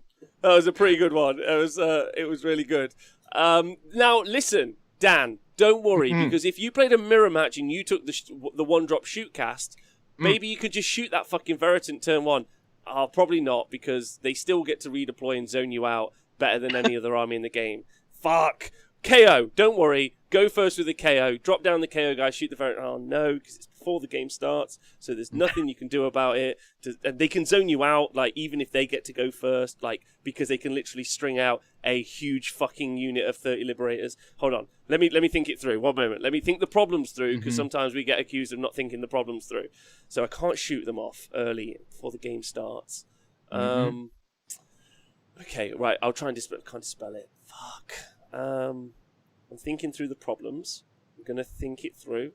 have you thought about also taking some scouting units with pre-game moves? Yeah? And then you can roll off. Theirs only move 6 inches, though. Host Arcanum, Untamed Beasts, Ungol Raiders, so they don't really get much of an opportunity. So you can't zone them out very much, but you could roll off. Have you thought about that? Do you know what I do like? I think what you do is you just spend 130 points and you take this thing called a Stormkeep Patrol, and then you've got a chance. Do you know what I do? I can't believe it's only 130 points. That's one of my favourites has to be is that I almost think this is an anti-eel battalion. Oh, why have we got to bring them up? Someone was like, Zirak in the chat was like, you thought about eels? And I'm like, give a fuck about eels. No, but also, you know what? This could, like, all you do is deploy so that they're like along the board edge, and you're like, so they can't. You can. If you guys want to go home and do the math, you could just, if you wanted to, you could just string them up so they take up the whole board. Eels can't come on nowhere. I think that's the maths on it. They can't drop down. Also, you're probably taking the first turn, right? So yes, they have to be whole. They have to be wholly within of the Veritant. Understand? So you just command point, so they've got a 6-inch run, and then they just like lap the board like that. I think I remember someone with a 40k thing from a very long time ago where someone absolutely triggered the person they were playing. Their entire army was in reserves. They had recruit infiltrators that they just infiltrated along their board edge and then went, you can never deploy. Oh, no. Sorry. It does have to be wholly within the Veritant. Sorry. I can't. Oh, yeah. But I'm still saying, like, wholly within 12 of the Veritant, and then boards are getting smaller, right? Turn 1, you're just like, sweet, we're wholly within 12. I'm going to spend a command point, so my units are now moving 10. And you need to be 9 inches away when you show up on the board edge. Someone could do the math, but I'm pretty sure between what you deploy in your battle line and what you deploy with the Veritant, you could lap the board. So eels can eat a sack of dicks. That is the only thing that comes out that's good about this. That there is a bigger douchebag than eels. However, I've got all these models. I'm on. Oh my giddy goodness! So Adam Mumford, the Warhammer Freedom Fighter, messaged me this morning. He went, haha! Everyone on Facebook's an idiot, Rob. He used another word, but it's not safe for TV. And I was like, why? He's like, just bought an entire Stormcast army with 60 Liberators for £100 because everyone thinks they're rubbish. And I was like, that's a good point. Hadn't really thought that through. They'll be like, I reckon if you just said to some of your mates, you got any Liberators? They'll be like, yeah, I got like 200 Liberators. I don't want. Do you want them? No, you got a cool ass army. So that's good, yeah. That's really fun. I'm actually really upset. Like I'm sitting here just being like, because all I'm thinking is that when tournaments come back up, I'm gonna rock up to people and be like, "Hey, I'm Dan. Like, really lovely to meet you. Let's play some fucking war dollies," and I'll shake their hand, and then they'll pull out their list, and I'll just look them dead in the eye, and I'll be like, I hope that you get hit by a bus. I want you to know this is an army that I 100% am going to play. Yeah. I hate. No. I'm going to drop them down, and then they're going to be like, and I'm like, and what? Like, your turn. They'll be like, I can't go. I'm like, great game, loved it. It was really tip top. Hammer's saying in the chat they're going to drive around to my house and leave Liberators outside my door. Just like every morning I wake up and they're already there. I'm like, fuck. I like the idea it's just one as well. It's just continually boxed in by Liberators, just everywhere you go. I go to get in my car and there's just a screen of Liberators. I'm like, oh my god, they probably haven't moved as well. There's the Veritant behind them being like, staunch defender. I'm like, well, I'm not going to work today. I can't. I'm so frustrated by that. I hate things that take away the really fun tactical mechanics. But then that is a fun tactical mechanic. How dare you? This is going to be... Everyone accuses me of being too negative. They're like, I'm always negative about it. So now when they release this stuff, I'm pro it. That's where I'm at. I'm pro it. I'm going to be like, that's for you. And you'll be like, this fucking sucks. I'm like, I didn't write it, baby. Yeah, people just don't want me to be mean about it, apparently. So I'm just going to let it ride. Ride the lightning. I think the idea of something that makes Liberators and Griffhounds are criminally underseen. I think they're adorable little cat dogs. That was a great show, by the way. If you deep struck the Griffhounds, that'd be cute. Instead of the Redeemer and Justicar units, that'd be fun. Yeah. That'd be fun. Yeah. But it's who's going to do that when they're like, hey, here's all of these cute little dogs that really just are going to peck and scratch at you, or here is a large hammer wielding force of hatred that isn't going to let you play the game of Warhammer. Listen, it's perfect. Can't wait for this to, in 4 weeks' time, go up to 3 Redeemer units. That's all I want. That's all I want to happen. Yeah, that's what I want the FAQ to do. Bring it to me, baby. Let's go. Do you know why? Also, big shout out to my YouTube commentators as well. Love you tons. It's narrative. And who doesn't want just play narratively? Dan, what's your fucking problem? This is narrative. They're falling from space. They're having a great time. I'm a fan. No, narrative is they are a lightning bolt. I've discussed the Mary Poppins problem of Stormcast. Okay, That I tell somebody you what. throws someone's like, hey, well, I think, hey guys, heads up. Pretty sure Sigmar's going to send his boys in lightning bolts to get us. And someone's like, okay, get the stick. And so they just someone marches off, roughly off into the side, into the middle of a quagmire, and just puts a big stick up there with a bit of metal on the end. And then they just stand there. Everyone lights up a durry, and it's just like, all right, let's do this. And then what? a cigarette, a smoke. They're all the Chaos guys are sitting there. They're just having a smoke. They haven't even put their armor on because they're like, hey, check this is going to be hilarious. What is it? We put the stick in that in the latrine. You know that trench we've been using to poo in? Yeah, that's where we put the metal stick. And then they're like, oh, great. And then all of these liberators teleport down knee deep in effluence. And that should be how it's dealt with. Not like everyone treats lightning like it's a tactical laser. Jesus, if next time there's a lightning storm, I defy any of you to watch it. Yes, it's direct, but it's pouncing about like when a fly's trying to get out of a window and it just keeps going like, that's how Stormcast should come down. Oh, that's my TED talk. Big fan. Very Listen, angry. this is what well, I mean, addiction is a difficult thing, and it generally makes you ratty as a person. So I get it. Right, okay. So that's all the Stormcast stuff. Obviously, there is a lot to unpack there, specifically one battalion. But some of the other one was quite cool. I quite liked it. I thought it was fun. And yeah, so I expect to see competitively a lot of Stormcast armies 9 inches away from you before the first turn, which is cool. And then that's fun. Anyway, Somebody in the chat, Grinaldi, has put down the Greyhound warning cry is the best counter to the Stormkeep patrol. It's not even hilarious. Because it starts before the game. Yeah, but you can still shoot them. It's when they're set up. That's true. Before the game starts, you can have a shoot-in match. That's true. That'd be hilarious. Yeah. Oh my god! In which case they're like, we'll be 10 inches away. You're like, that's right. That's how that works. I really dig darker design, except given that it's this show, we can't pronounce your name right, so it'll be dark design. Has said that you're not a particularly competitive player, but you're down for the army because one of your friends plays filth and you need to kick him right in the Warhammer. And anytime someone uses that phrase, like I need to kick you in the Warhammer, I am a big fan of it. This entire battalion feels like Liberators kicking me in the Warhammer, but I am probably still just emotionally scarred from Vanguard Wing. I won't lie. So happy. That's why I brought it up beforehand, so you'd bring the emotion with you. It's all I'm feeling is the same time. I'd go to tournaments and someone would be like Vanguard Wing, and I'm like, great.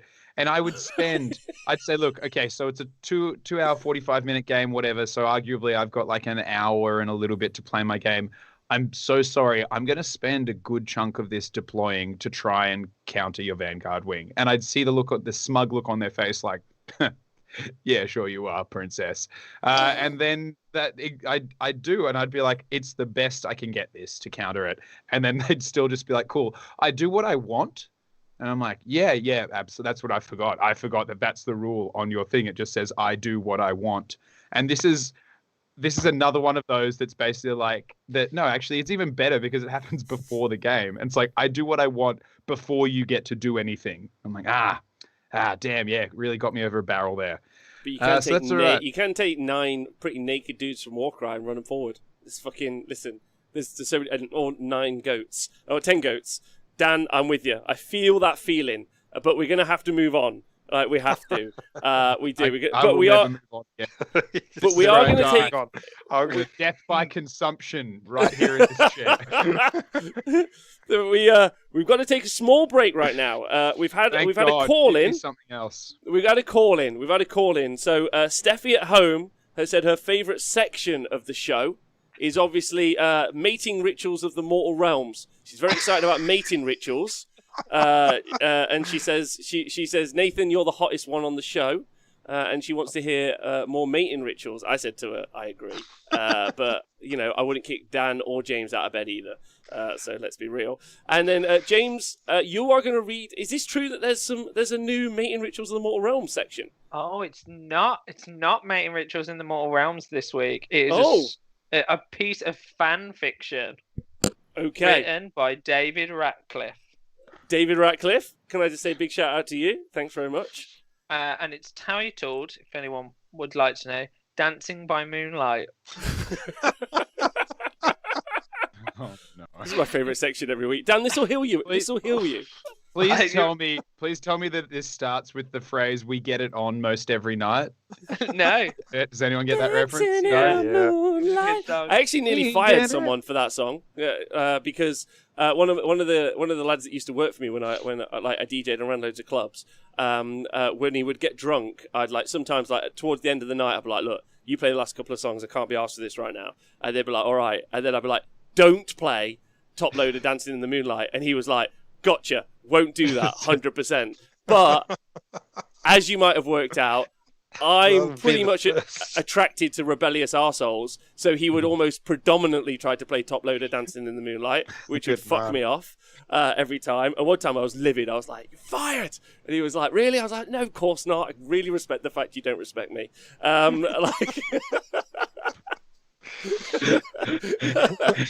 I do the same thing. Congratulations. Here's a beer. Anyway, sorry. Please continue, James. It's okay. So it's Dancing by the Moonlight. Okay. It is midnight. Two boys are fishing on the shores of a lake and reveling in their illicit adventure. Oh my god.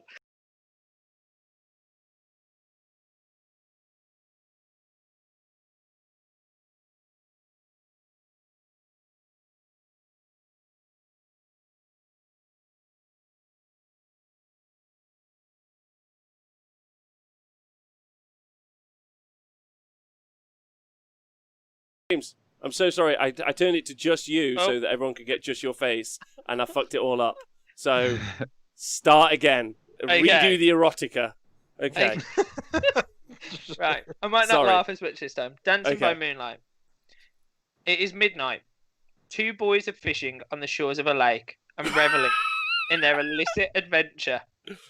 The line goes taut, and they exude great shouts of delight as a fin breaks the surface.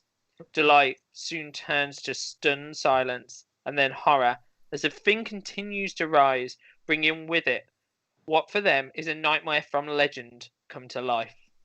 Great, sorcerous eyes rest briefly upon theirs before turning away as the creature strides off into the distance, and they are left alive, but with a future of vivid dreams and possible celibacy. On any other night, such discipline of her realm would have merited swift justice. But this night is the culmination of months of preparation, and nothing can stay her path. Months spent seeking out the dank holds within her domain until she found the one. all while gathering certain herbs and creatures needed to prepare the rituals.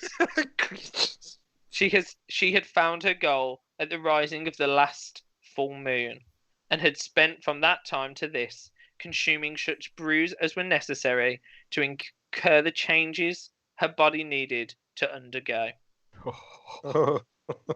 And so she strides forth, wrapped in a mist of silence, on a path new to her, but trodden many times down the ages by her ancient kin. She nears her destination and stops not far from a cave entrance. She lowers herself on her horn and enters a trance state. is here. With her whole being in stillness, sense built up within her, a sense speeding towards down the air to her goal. Now she waits. She feels reverberation in the ground beneath her. Sound erupt from the dank hold ahead, and he appears, silhouetted against the cave mouth in all his magnificence. Her eyes are agleam with anticipation, her nostrils quivering to catch the reply. And then it comes. You call, and I respond. I will walk the long walk and gather such a herd that the rhythm will blossom, and then we shall dance by the moonlight. She rises to her feet and stretches to her full height. She knows the journey will be long and fraught with dangers, but all that is naught. Her time has come, the rite has begun, and soon, they will dance by the moonlight. Oh my god!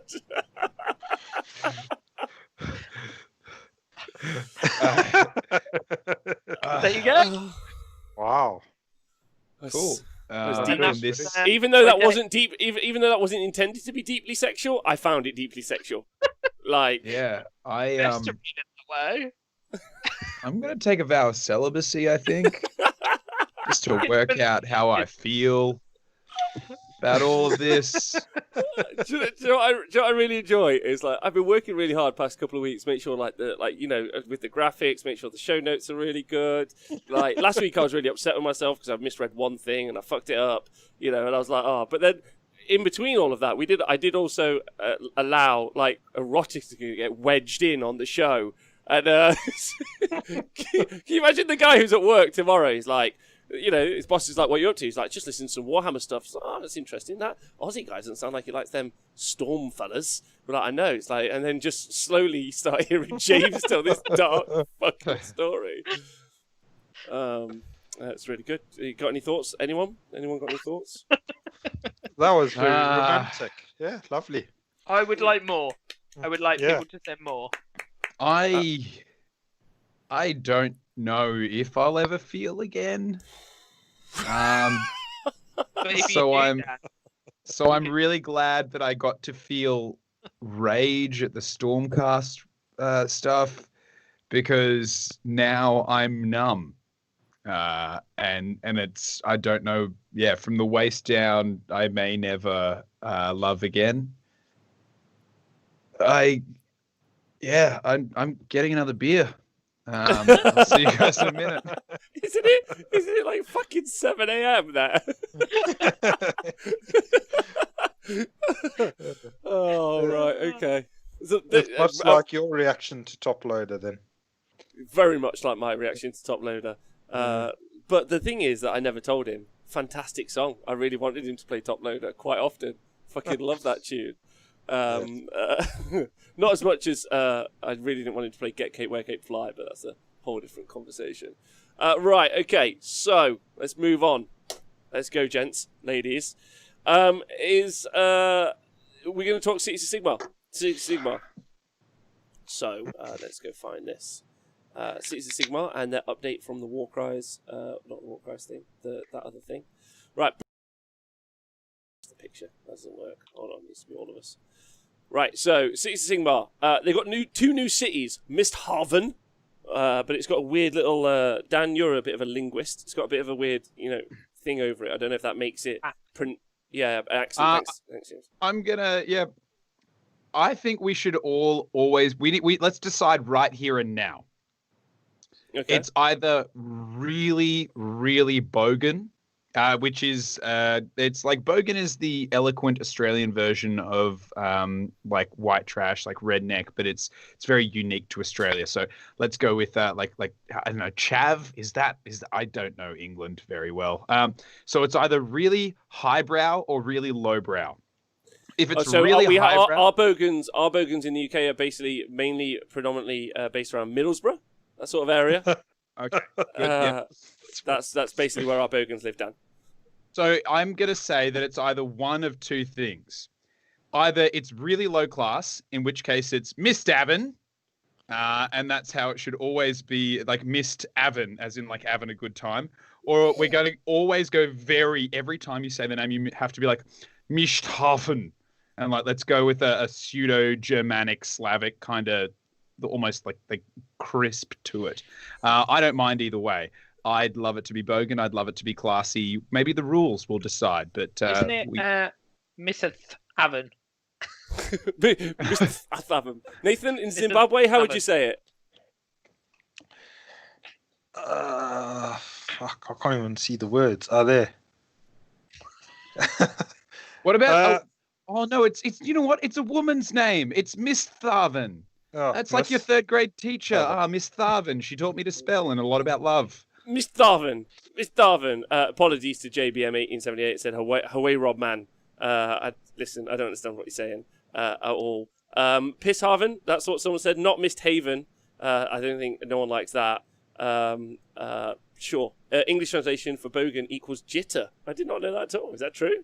Tried to convince a group of folk it was wanking in the moonlight and justified it by saying the next line is all my friends are warm and tight. I like the guy who's never watched this show before and he's just skipped to this section. He's like, yeah, I really want to find out about cities of Sigmar, and this has been the first 4 minutes. Yeah. Good.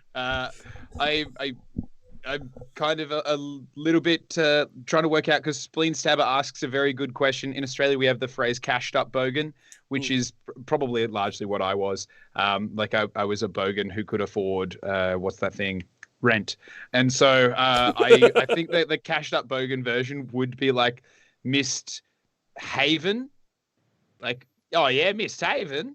Yeah, good spot to be. We'll go there on a Saturday night, get really fucked up. So I don't know. It's hard to decide. Look, I think we're probably unlikely to ever take it.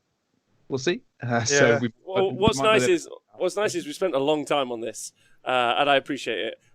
Also, as well as insert how you want to say Mr. Hoven. Interestingly, beyond this show, I imagine we'll never talk about it again because it's terrible. We're spending more time on the name than we will spend on this subject for the rest of Age of Sigmar. Yes, and then there's also Hakuran, or narrative spoiler, formerly known as that other place, whatever it's called. I forgot its name. Because it's Anvilgard. Thank you, Nathan. Because it's dead now, so it's gone. Right, so that's the, and there's also a new War Scroll battalion, Kraith's Shadow Host. That's right. So get excited and ready for that. So let's talk about Misthaven quick, because it's much easier to talk through. So the battle traits for Misthaven. So it's a city, like cities of Sigmar, as always. Is under... Oh, sorry, little quick point. You can always still play Anvilgard. They do clarify that in the rules. You just have to come up with a narrative reason for why you want to do it. So you can still play Anvilgard. Anvilgard hasn't gone away, like, rules-wise. Just narratively. So Misthaven, battle traits. So you've got Underhand Tactics, Order Serpentis, Shadow Blades, or Scourge Privateers. Up to 10 models can be put into Deep Strike. They must come in by turn 4, otherwise they're destroyed. So we're seeing that time and time again now put into the game, which I think is a positive. And it must have equal other units starting on the board. So if you put 2 in Deep Strike, you must have 2 already on the board, for example. So oh my god. It's But terrifying. 10 10 Scourge Privateers that could pop up whenever they want? Well, could you not Order Serpentis? Doesn't that include the Carabis? Yeah, it does. Yeah. I could deep strike 10 Carabis if I had enough models in my army. Yeah. Well, only 4 because they're behemoths, and also no one owns 4 because they suck. Like, I want to see someone try. No, but you don't get to do it before the battle. You don't get to do so many. Yeah, I was going to say, if only you could do it before the game started. Yeah, I mean, and you could do it with 2 units of 40 of them. Oh my god, yeah, that's obviously with 2 wounds apiece on a 2-up armor save, reroll of 1s. Yeah. So, just like to point out that loads of guys in the chat, specifically Horny Beast, MJ Pegasus, and a bunch of the other guys, super lovely of you, who obviously there's a lot of Scandi-style people who do watch the show. Haven obviously means harbour, so Mist Harbour really is what they're saying. I don't think that's what it's referring to at all. Agreed. I think it's definitely it's Misthaven. And I think I still am going to commit that it's a tribute to a third grade teacher, Miss Thaven. It's just always being like, Miss Thaven, yes. Yes, I remember the days when I had my backpack on my back and Joel stole my cheese whiz. So it's Miss Thaven to me. Perfect. Right, so that's your battle trait, and let me tell you, it is truly rubbish. You got the command ability Shadow Strike. Once per turn, after setting up a deep strike unit using underhand tactics, that unit can move D6 inches. Oh, So- gonna roll a 1. So, oh well, you can have a terrifying unit of up to 10 Shadow Blades. Yeah. I'll move D6. Now, interestingly, you don't have... What's nice for Misthaven specifically, unlike the Slaves to Darkness element of this book, is they did include a bunch of artifacts, but they've renamed them in a jazzy, like, Thursday afternoon, like, do you know what I do, Dave? I might rename artifacts to something else. Like, don't you bloody dare. You're a mad one, you are. You are absolutely crazy. And they've been renamed to narcotics. That's Oh. right. Yeah. Tell you what, it was spicy at the water cooler that day. It's Harvard, city on the edge. Yeah. And it means that you choose a narcotic, so an artifact, but it can only be used once per battle, and you declare to use it in your hero phase. So we'll have a look at those in a moment. Let's have a quick deep dive into the command traits and the artifacts of power. There was only 3 of each. So command trait Shadow Lord, use command ability Shadow Strike, which is the one we talked about before, which you're never going to use, for free once per battle round, so you're not taking that. Wily is a command trait you can take for a 6+ DPR, which is kind of cool. That's fun. And Sorry, Shade how many Warlock. wounds does your commander usually have? Well, I mean, you could take Five? you could take a Dreadlord on Black Dragon, yeah. Like you know, it's a cities list at the end of the day. So all of those cities models, all those awesome cities models, you can take. So that's super fun. And then you got Shade Warlock, cast a spell like a wizard, or cast one more spell. So that's just terrible. In a book that can have literally dozens of wizards. So That would be amazing in a Hallowheart list. Unfortunately, we're with Miss Thaven. Miss Thaven, yeah. And Shade Warlock, sorry, only gives you Arcane Bolt or Mystic Shield if you're a wizard. Yeah, so like it doesn't give you another spell from the spell lore as well. So like you only get one of those two. And then artifacts of power that you've got the Gloom Bell, which by the way I really just liked the name of it. I was like, I want a Gloom Bell. That'd be so sweet. You know, you go to IKEA, you're like, what you got? I've got a couple of candles. I got myself like a Harangue like bed or whatever, and I've got myself a Gloom Bell. It's pretty apt for 2020. Anyway, once per battle in the hero phase, your units wholly within 12 inches are -1 to hit. Genuinely pretty decent artifact. Mm. Yeah, that's awesome. Actually, yeah. Once per game, though. Once per game, yeah. It's not so good then, is it? It's not. But it's okay now, for at turn 1 where you've deployed. Oh. Remember, that's as much game as you've played so far. You got to deploy your army, and then your opponent was like, hey, I'm going to have a second go at deploying. And you were like, what? And they were like, I paid 130 points. We mute that. I get to deploy a second time.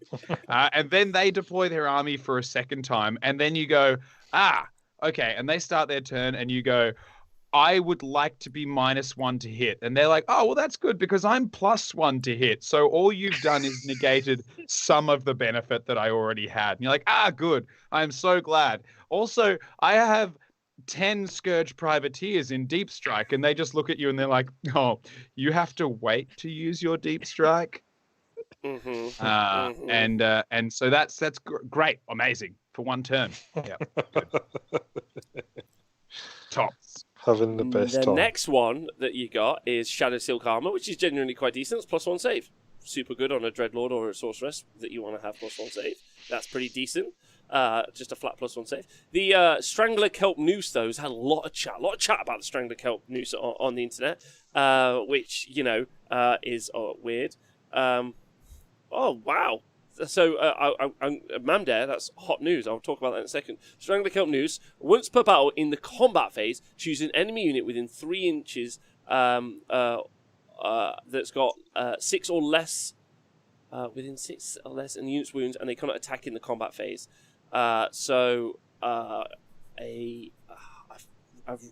I've written that badly on the screen, so I've confused myself. I'm sorry. Does anyone, Nathan? Have you got this? The Strangler Kelp Noose from Mr. Van. Got it. Just a second. Thank you. I'll be right there. Rinaldi raises an amazing point. The sorceress on Dragon has a 6-up save, so now you can have a 5-up save and a 6-up DPR. Oh, It's better than what you had before. It's very much like when people talk about improving the world. Like they're like, it's better than when we we sent kids into the mines in the 1800s. I'm like, that really shouldn't be the standard by which we judge our progressive society. But if that's where you're going with it, you need to fuck off into the baby sea. steps. Sometimes like that's where when you see that you're like, well, you know what? We actually in the board meeting, we actually didn't do that well. So we can't compare ourselves to last year. But if we compare ourselves to 1885, we're killing it. We are. I think that's effectively the situation we're in. Nate, the Strangle Kelp Noose? Yep. So Strangle Kelp Noose winds itself tightly around unsuspecting prey. So once per battle at the start of the combat phase, you pick one enemy model within 3 inches of the bearer, roll a dice. If the dice roll is a 6 or less, is a 6 or it's less than the target's wounds characteristic, the target cannot attack in the combat phase. So if it's a monster of any sort, not unit, it's model. No, yeah. So pick one model within 3 inches.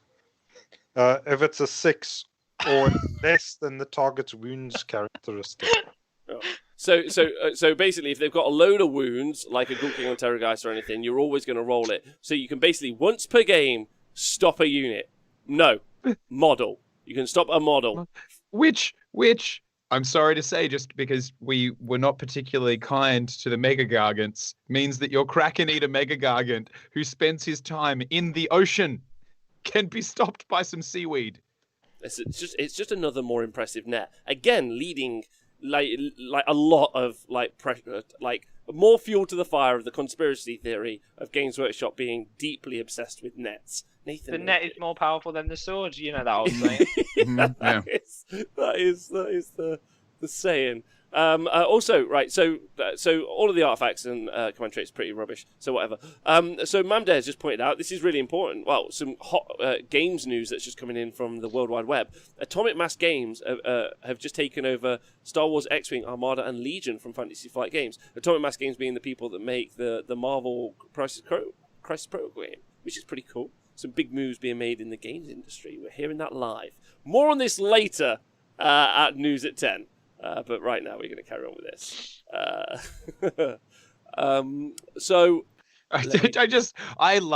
I really adore that artifact.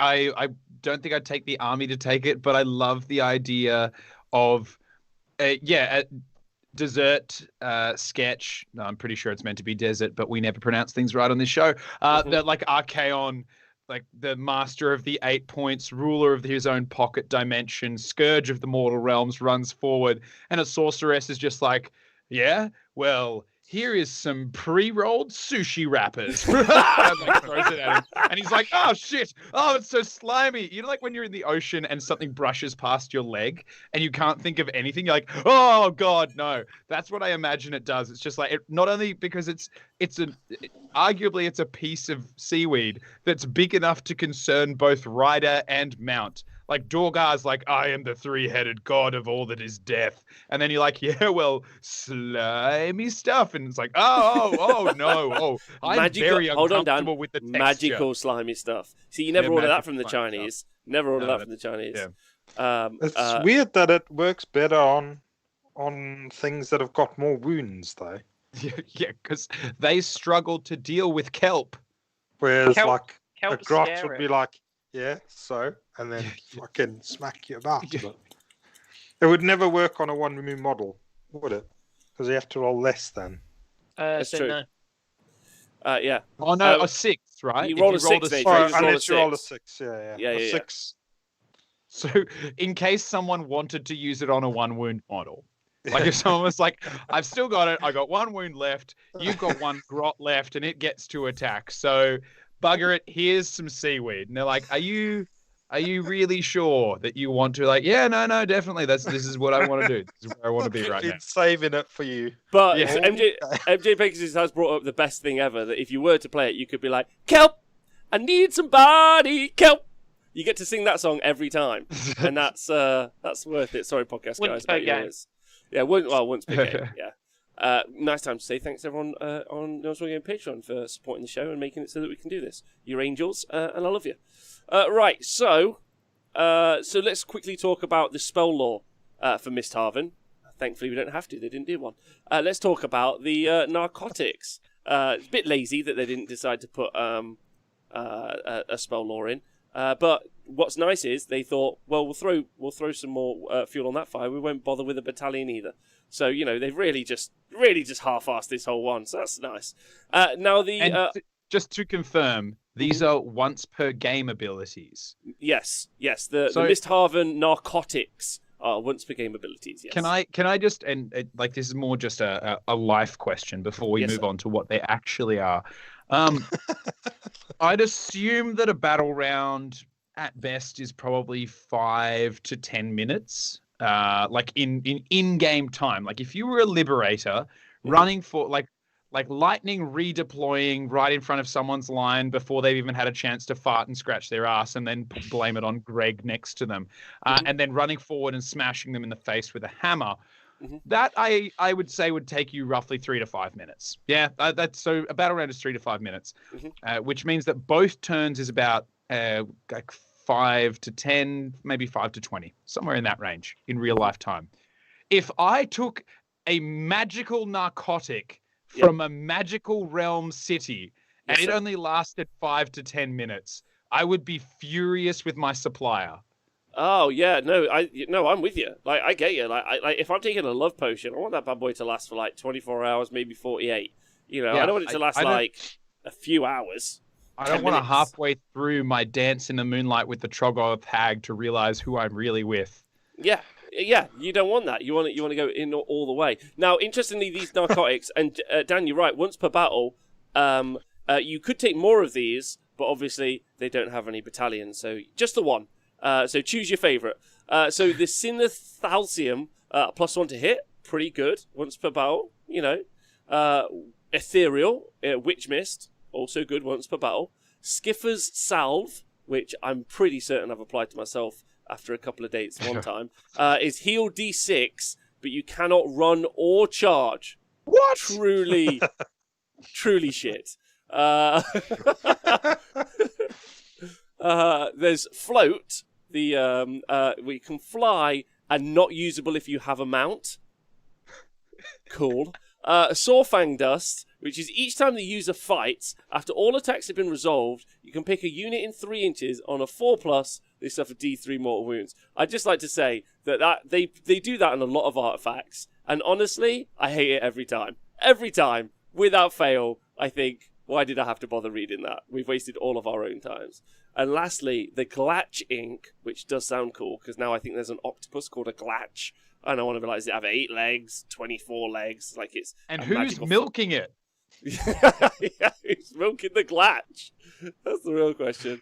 It's +1 to cast, to dispelling and unbinding, which is useful. Unfortunately, don't forget, Misthaven has got any of its own spell lore, so we're right out on that one. Anyway, so that's Misthaven. What do you guys think? Nathan, what are your thoughts on Misthaven so far? Oh, sounds pretty crap, doesn't it? Yes.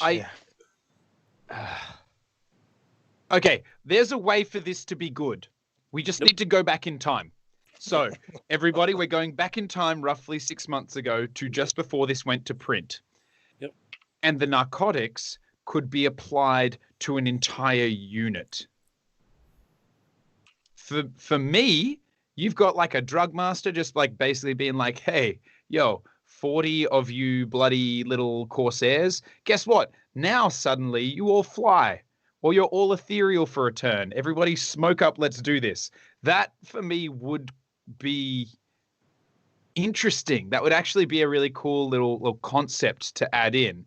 One hero in a city's army that gets one of these really average and disappointing abilities once per game for one battle round. Oh, God almighty. So yeah, no, it's big old swing and a miss. It was a missed opportunity. I can see the nugget of a great idea here. A city that's all about popping pills and slathering yourself in glatch ink to get abilities. But unfortunately, it's missed. Yeah, you could say it's missed the whole Haven. Ring the gong! He's done it! He's done it! Ring the swine bell or whatever it was. Yeah. James, you got any thoughts on this? Tolls. Yeah, the gloom bell tolls for rubbish. me. James, you got any thoughts on this? No. Okay, I'm not going. right. I'm not going to Misthaven. All right, perfect. No one's going to miss Tarvin. All right, let's talk. I'm going to be drunk by 2. God, at this rate. God damn. Okay, for another beer. Lee's in a really good mood today. I'm really enjoying this. All right, okay. So, Hakuran. Hakuran is the city that, it was formerly Anvilgard, renamed to Hakuran after Morathi took it over. That's right. She did Sigmar a Rungan, a classic female move. They couldn't write a lady in the Mortal Realms who was like loyal or okay. Really does stab womenkind completely, which is unfair. Women should be in charge of us all. I do think that. However, they've got some new battle traits and some other stuff, which is pretty fun. So you can only include units from Covens, Serpentis, Scourge Privateers, and Shadowblades. So effectively, old Dark Elf units are back, baby. They're not technically Daughters of Cain. But you're allowed all of these. Dan, that's right, Grinaldi, good point. Dan, loads of elves allowed in this city. In fact, it's a city of only elves and snake people. Yeah? Coven, Serpentis, Scourge Privateers, and Shadowblades. All the dark elves are back. Are you excited about that?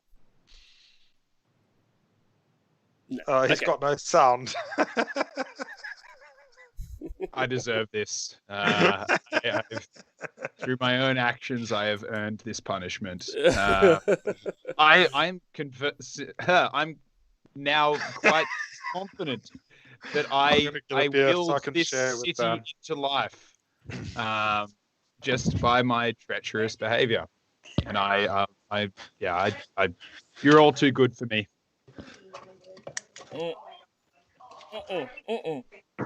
Sorry about that. Right, okay, so let me just make sure this is right. So, however, because obviously Daughters of Cain are involved in this now, 1 in every 4 units can be a Daughters of Cain unit. They gain the Cities of Sigmar keyword and also the Hakuran keyword. So effectively, very much like you do in Living City or you do in whatever, the other ones, you basically can ally 1 in 4. Yeah, so this is Daughters of Cain, right? So then, which is cool. So a Cities of Sigmar army, but you can only take like a very select portion of those Cities of Sigmar army, so way worse. And then you can include some Daughters of Cain. Now, 1 Daughters of Cain priest knows and can attempt to cast Incitement to Murder. So this is a prayer, right? Incitement to murder. Sorry, before we continue, and yes, I've had a couple of beers, so That's now the Daughters of Cain need to be incited to murder. Like that's not a default setting for them. They're kind of like, oh yes, let's do floral headbands, and someone needs to be like, hey, remember that murder you were going to do? And they're like, oh shit, yes, I'm so sorry, I forgot. Just checking. They need that's something they need to be reminded to do. That's when it's like a Khorne army is like orgy of blood, and like when else are they having orgies? Like what else inspires that kind of behavior from them? Not enough. That's the best time. Great. Fucking dance. This I like how salty. Dan's been so salty since the Stormcast bit. It's so the show has broken me, and now I am like the ray of sunshine that usually comes out of my bum is clouded in Stormcast gas. Maybe we should stop the show here and just play out on Dancing in the Moonlight. Oh my god, I wish I had that queued up. Oh, All right, that'd be tell me perfect. about how the Daughters of Cain need to be reminded to do the one thing that they identify with.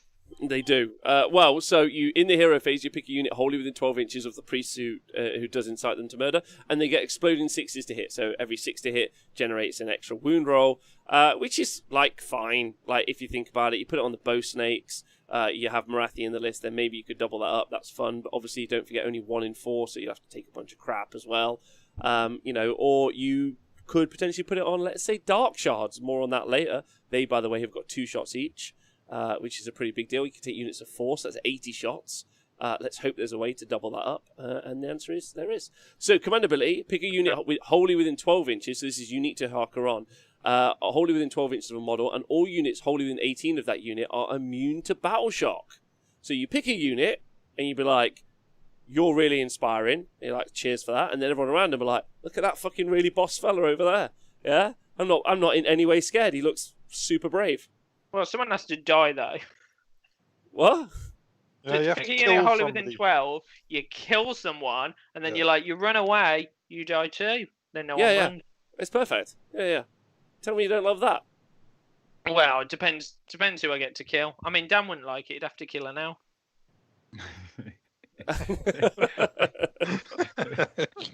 All of my elves are dead at least. Well, we haven't seen him yet. Exactly. And you won't, not until they're ready. So, the next, so those are the battle traits. Not really much to sing home about, truthfully, if you really think about it. You know, compared to like something like Halahar or Living City, and because that's really what you have to compare it to. However, let's look at some of the battle traits and artifacts of power. So you've got Bathed in Blood, which is a command trait, +1 to wound and heal 1 wound per phase. So +1 wound, not 2 wound, +1 wound and heal 1 wound per phase. Bathed in Blood, not bad. Murder Seal can use an incitement to murder if a priest. So you can use incitement to murder if you're not a priest, and if you are a priest, you can use it twice. So 2 units you can have exploding 6s on, which is not like terrible. Like it's okay. Yeah, I would say that the thing that disappoints me about that and Incite to Murder is that I don't think anyone was concerned that Daughters of Cain didn't have enough attacks, like hits and wounds already. Like they were already a dice wave to play or play against. So I don't, and like well It's only 1 over in killing. 4. So you could use it on your Dark Shards, or you could use it True. on some like old Dark Elf Spearmen. Yeah, true. Okay. Yep. Fair enough. Good point. And then you've got Dark Adept, cast 1 spell like a wizard, or cast 1 more spell. Good news is Hakuran does have a spell lore, so they didn't rein that one in. That's nice. Now, those are the spells. The command traits. Artifacts of power. You've got Life Taker, which is basically a shooting attack, roll 3, mortal wound 6, 3d D3 mortal wounds. Dataless, thanks for subscribing, baby. Thanks, and also for being here. Sexy bugger. And then Traitorous Banner, so you're not going to take Life Taker, so it's fine. You just ignore that. Traitorous Banner, which is -1 to hit for units wholly within 12 inches. Cool news, this isn't once per turn or once per battle. This is just a cool thing. Traitorous Banner, everyone around you, -1 to hit. That's pretty good. That's good. That is good. How do you write 2 things in the same book with the same ability and go, one of them once per game, the other one every turn? And then when you're making that decision, go like, because I would actually understand if it was like, this is a much weaker army, so maybe we give it to them all the time. But then the army that already kicks the shit out of anything it looks at sideways, you're like, give it the better one. Like, but should we consider balancing this? I said, give it the better one. Like, yeah, good point. Yep, great. And then the artifact of power, you've got the Nullstone Vizard.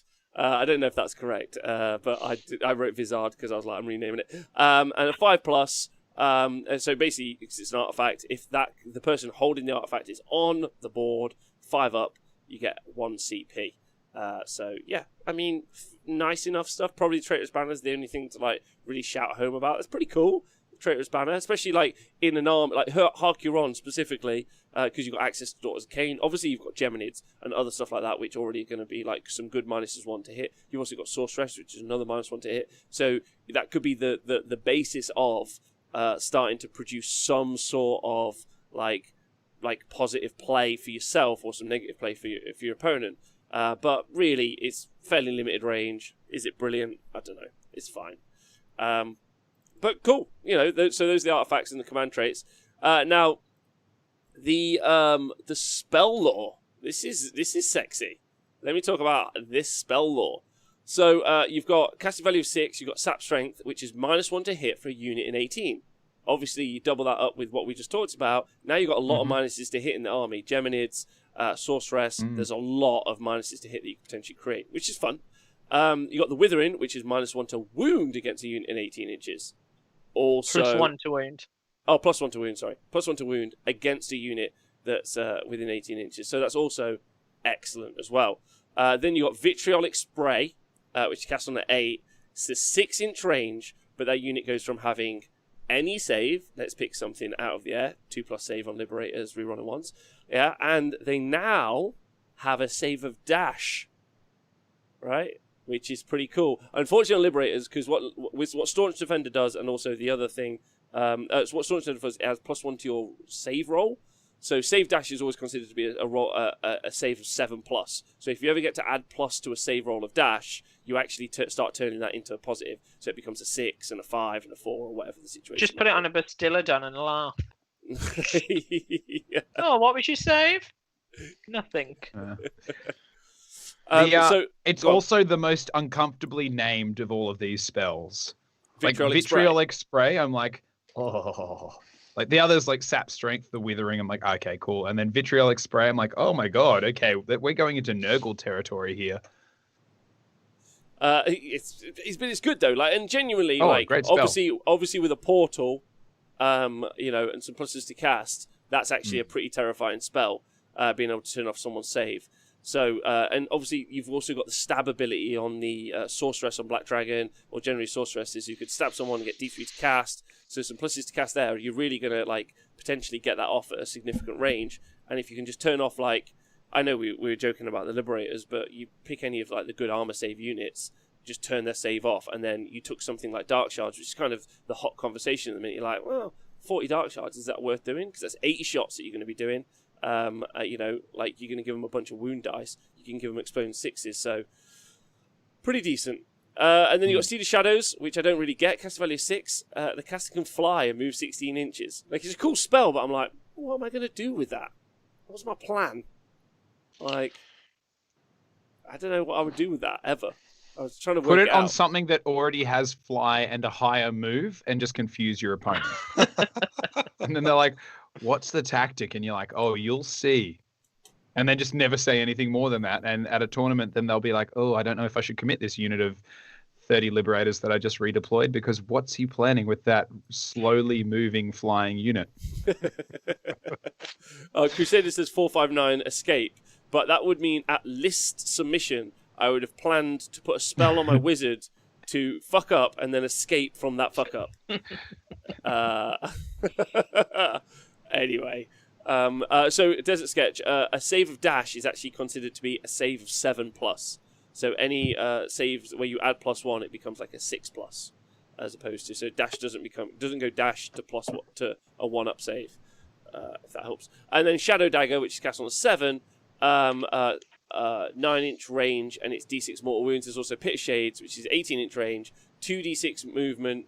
Basically, you roll 2d6 against the movement, and for every pip that you beat the movement value by, you do a mortal wound.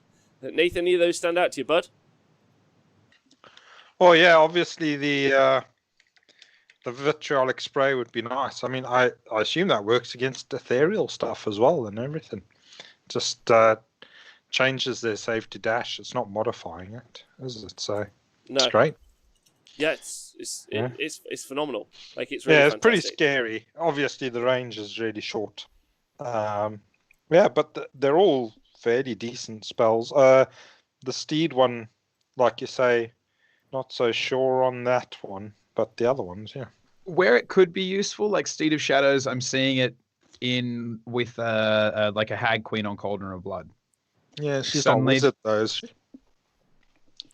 No, so maybe Can you whatever the take a snake thing that lady. makes her a wizard? No, but Yeah, then, but she so the way yeah, it normally it's works, the a way dark norm adept. If you made her a dark adept, then yeah, she could. is she a wizard or is she treated as being a wizard? Like, can she still take a spell from the spell lore? If you're made a wizard, having not been a wizard, are you able to? Because you don't have the wizard keyword. Yeah, you're treated as a wizard. So I don't know if you then are able to then. I know this, like someone listening at home, like, what pedantic fuck, but it is important. Like, Well, it says in the same manner as wizard. With so the that wizard means you don't. keyword. So they don't gain the wizard keyword, which means Well, it's got it in bold as if it was a keyword. So if you're treated as having the keyword, then you could take a spell. yeah. Listen, I'll go with you on this. What do you think? Yes or no? I would argue that you could take a spell, Okay. All right. Fair enough. but I mean, worth I researching. can see the other way around. It would be nice if somebody would clarify that, but because Agreed. it definitely says can attempt to cast one spell in your hero phase in the same manner as wizard.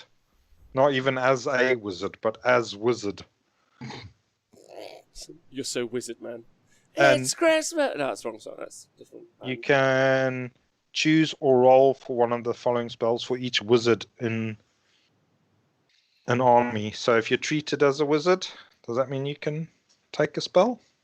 I don't know. It's something I'll have to research. Unless anyone's got any like links to the info that I could. But right now we'll park it. Leave some comments. And we'll come back to it on next Monday's show. I promise you, I'll come back to it. Right. So the other thing here. So there's a War Scroll battalion also. Kraith's Shadow Host. So it doesn't seem. I don't think it's locked. This is really important. It doesn't seem to be locked to Hakuran, which means you could also take it in Anvil Guard, which is quite good because obviously there's a limited number of models that you're able to take inside Hakuran. So having this being able to be played in either Anvil Guard or Hakuran is quite cool, right? So that's it's worth that conversation. Now, one of them is a sorceress on Black Dragon. That sorceress on Black Dragon is a named character, Kraith specifically, and also that means that they're also unique. So you can't give them a command trait or an artifact. However, she comes with a command trait, which is start of the first hero phase, you gain 1 extra CP. Which is not a terrible one, I don't think. Now, this War Scroll Battalion is 160 points. That's right, it's more than the Stormcast one, Dan. And Can't get him started. Keep going. and Keep going. it's that Keep talking, man. It's the named it's the named sorceress on Black Dragon. It's 1 unit of Dread Spears and it's 1 unit of Dark Shards, right? So again, doesn't encompass a load of units, but it's cool. Now the abilities that it gives you, 160 points seems quite expensive. She can have a mount trait, Desert Sketch. That's correct. Named characters are able to take mount traits, but there isn't one available to her. So don't go looking through your book looking for a mount trait. The abilities that you get is, in the hero phase, you can give the Dread Spears and the Dark Shards unit +1 attack. Now, that's not locked into melee, but then also -1 save. So they've got +1 attack and -1 save. So this might be a good opportunity for me to just quickly talk about those 2 units, if that's okay with you guys. Because they're pretty cool. So Dark Shards are the one that I think are probably going to get a lot of conversation. Obviously, Sigmar being pretty shooty at the minute. So they've got a 16-inch shot, but they move 6 inches, so it's 22 inches effectively. They've got 2 attacks with their crossbow that are 4s and 4s. They've got no rend, and it's 1 damage. However, you add on to hit rolls for attacks maybe these units repeat at crossbows if it has 10 or more models. So if you go for a max unit, that would be 3s and 4s. Now, don't forget, you've obviously got something like the Withering, so if you cast that spell, it could be 3s and 3s, which is quite cool. And if you do the command ability that we saw earlier in Hakuran, specifically if you went into Hakuran, let's say, you could get Exploding 6s, or because of the ability that you have here, and this is just an ability, by the way, not a command ability that this Sorceress on Black Dragon can do. You just get to choose to do it. You can give +1 attack to these units. So you would end up with 3 attacks at 16 inches, but effectively 22 inches. So from a unit of 40, you could get 120 attacks, hitting on 3s, wounding on 3s if you wanted to. And if you also managed to get the spell off, you could remove someone's save, which And is you quite could funky. just to throw it in there as well, I would be surprised if you didn't sneak a Celestial Hurricanum in there to get another +1 to hit.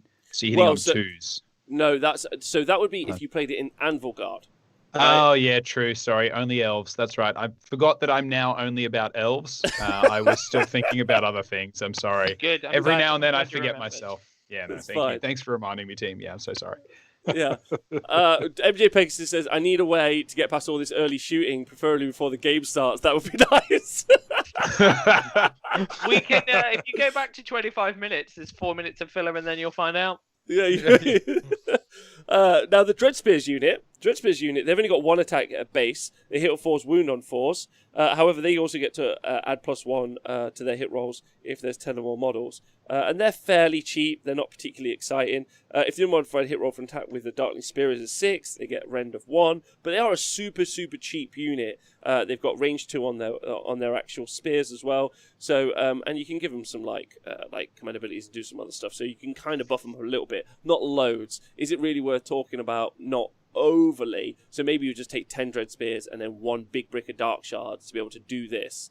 But it's a pretty funky War Scroll battalion. It's quite fun and it's nice. And it also, I don't think it's like top of the pile, but you would be able to build a cool army out of Dread Spears and Dark Shards, which you very rarely see. And if you got some good spells off, you could really do some super fun stuff.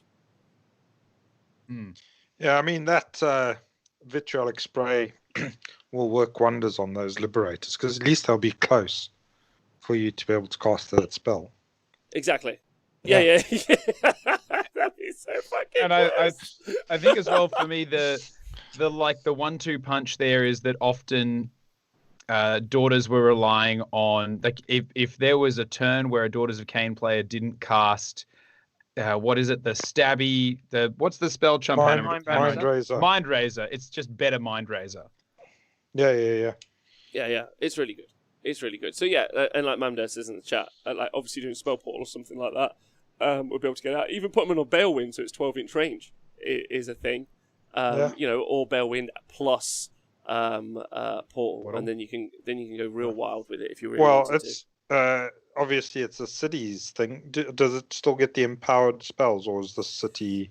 So it's a Broken Realm city, and it doesn't get the doesn't get the empowered spells. No, I think it does. It doesn't get leaders in humanity or faithers in humanity, whatever the spell port, whatever the ability that is. I forget which one that is right now, and I'm sorry. Like I should have written that down. But you lose because it's a Broken Realm city. So it can't use Ways of the Free People battle traits. Yeah. And does that include in fact that they're empowered, or is I tried to read it, but I couldn't find it. If you've got the cities book, I'll tell you right now. Cheers, Nath. Cities of Sigmar, Ways of the Free People. Yeah, so that is Strongholds of Order, Amplified Sorcery. So it is the empowered spells. Warriors of the Realms,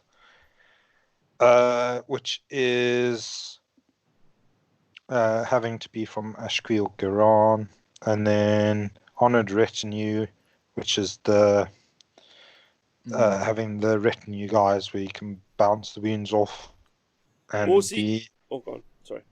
Adjutants, and also the Stormkeep. So all of that. So they can't take Stormcast. 1 in 4 Stormcast and all of that sort of stuff.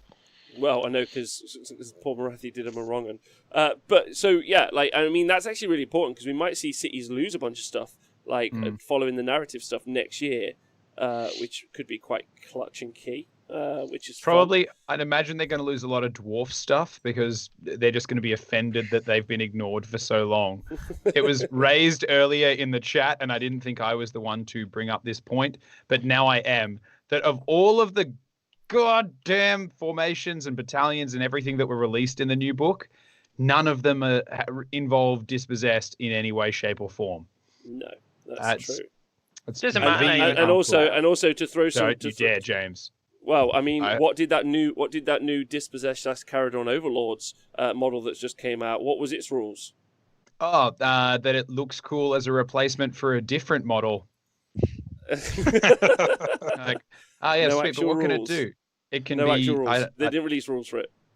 Yeah, That's just it. pretend it's a knight in Cantor or something. Yeah, be like, it's a knight in Cantor, but he's holding a beer. Oh, I tell you what. These are his You've flasks. made me now want to get a whole bunch of dispossessed and just put them on 32s, pretend they're Stormcast, or 40s or whatever Stormcast are on, and then just use those as my liberators. Not only deep strike them, but just trigger someone with these tiny, tiny fellas on like massive bases. Oh my god, that's gonna be so sweet! I can't wait. I'm there for it. All right, so so that's all of what was in the Marathi book. It's taken us. I mean, truthfully, like it was a lot of stuff, which is cool. Like, like it's taken us 2 weeks to break it all down. There's like a lot of information. I know, like we haven't been particularly fast with it. We've been enjoying ourselves, but like overall, that was one supplement. That was one supplement that they put out. Have you guys got any? Like, are you impressed generally with the kind of volume of stuff that was available there? I'd say those supplements are better than those narcotics, that's for sure. Okay, as much as people might think I was down on it today because of Stormcast and because comparatively I'm not as excited about all of the city stuff, even though if without the Stormcast, the city stuff would actually be really cool. I love it. I think it's amazing. I hope this leads to a trend where we get a couple of books like this a year, because I think it's amazing, and it's a really good step towards shaking things up mid-book. So if you're not gonna release a new Daughters book, a new Cities book, a new all of these books, but you sneak this in, suddenly you give me something new in the middle of a book's lifespan, and that's really, really cool. So I think it's awesome. I just am full of rage about Liberators again, which I haven't felt in a long time. So happy they're back. Nathan, what do you think about all these books, like overall? Twitch chat, big question to you as well. And have you got any questions? Yeah, I mean the Stormcast thing seems powerful, and fair enough. I think it'll bring it up to the level of like Seraphon and stuff like that, which is cool. Give those Seraphon something to think about. I like the way that they've messed about with the Ideneth book as well. I think that's opened that book up a bit more for some people that want to try different stuff. Are not going to be crippled by taking other stuff other than the eels, because the other stuff is decent, really decent now. So yeah, I just think there's a lot in it though, and quite a bit of it is narrative, and I think narrative guys are going to enjoy building Misthaven stuff, maybe, or maybe not, I don't know. And doing that sort of stuff. But I think it's going to probably change up tournament play a bit with some of the changes, but at the moment there's not a lot of tournament play, so the guys that are just playing in their garages are going to have a great time building Misthaven and Hakuran and all of that sort of stuff, and maybe playing through some of the book and stuff like that. So yeah, that's pretty cool. I mean, the story, I've enjoyed the story so far, and I'm looking forward to seeing what they do with all the other stuff. And if they're going to be changing 3 or 4 or 5 different factions with little bumps here and there, it's cool. Yeah, I'm in. Definitely. Yeah. I'm loving it. You're right, MJ Peck says Nathan's media team do have a lot of great new material for his dedicated ASMR channel. That's the point. James, what's your thoughts about the book overall? I think it's just cool. It's cool to see some new content, isn't it? And I think it's cool for us to see that you can buy one book that updates. What were we on? 4 armies? I think that's not. It's just cool. It's cool to see like an update to some models. It's kind of, as much as Daniel just want to punch me in the face, like it's cool to kind of see Stormcast get an update, considering I own all those models. But that's you're correct. I really do want to punch you in the face. That's very astute observation of you. It's really anyway, we've talked about it enough. Yeah, go on, James. Sorry, have you say? I think that's it. I just think it's cool. I think it's cool to see, basically them to computer game term it like hot fix a bunch of armies. They're like patching between books, aren't they? So what Dan said, it's like Daughters of Cain's 2 years old or whatever it is. Here's some updates to it. They might not be what you want to take. They might be what you might want to take. They might just let you play your army differently. So even if you're like, oh, it's not as good, but actually I've been playing Daughters of Cain for 2 year, let's do something else. I think it's nice. I like it. All right, that's good. That was good. Grinaldi asked how was Cities of Sigmar hotfix. I don't think James means they were actually fixed, but they had some like, you know, that meme where the guy's got the gaffer tape and he's just like banging over the hole as the water's flying out. You know the one. It's just like, we've done this, fix that up. For me, I actually think it's an exciting book. Truthfully, it is. Whether or not they like missed the mark on a bunch of stuff, which they clearly did, and you know, like some of it felt half-assed and some of it felt like really well thought out. Like it's a kind of a weird. It feels like more than one person worked on the book. Like it felt like one guy did half a job here and another guy did like a pretty competent job there. And but yeah, like I don't think they did themselves any favor with the Misthaven stuff, because it's just proper sucky how weird it is, and the some of that chaos stuff as well. It's just sometimes I think they'd be better off not doing any rules for shit like that, just leaving it in the story if they're gonna make the rules just like unplayable. Well, yeah, it's weird. I like, for me with Misthaven, or Misthaven rather, why wouldn't you just maybe release 2 new artifacts and a command trait and say it's an offshoot of Anvil Guard? You use all of Anvil Guard, but you also have access to this. Because the question I would ask is, looking at it, I'm like, why do I take this list over Anvil Guard? And the answer is absolutely for no reason. Yeah, I mean, you're doing yourself a proper disservice if you take Misthaven. You're giving yourself a bit of a challenge. So by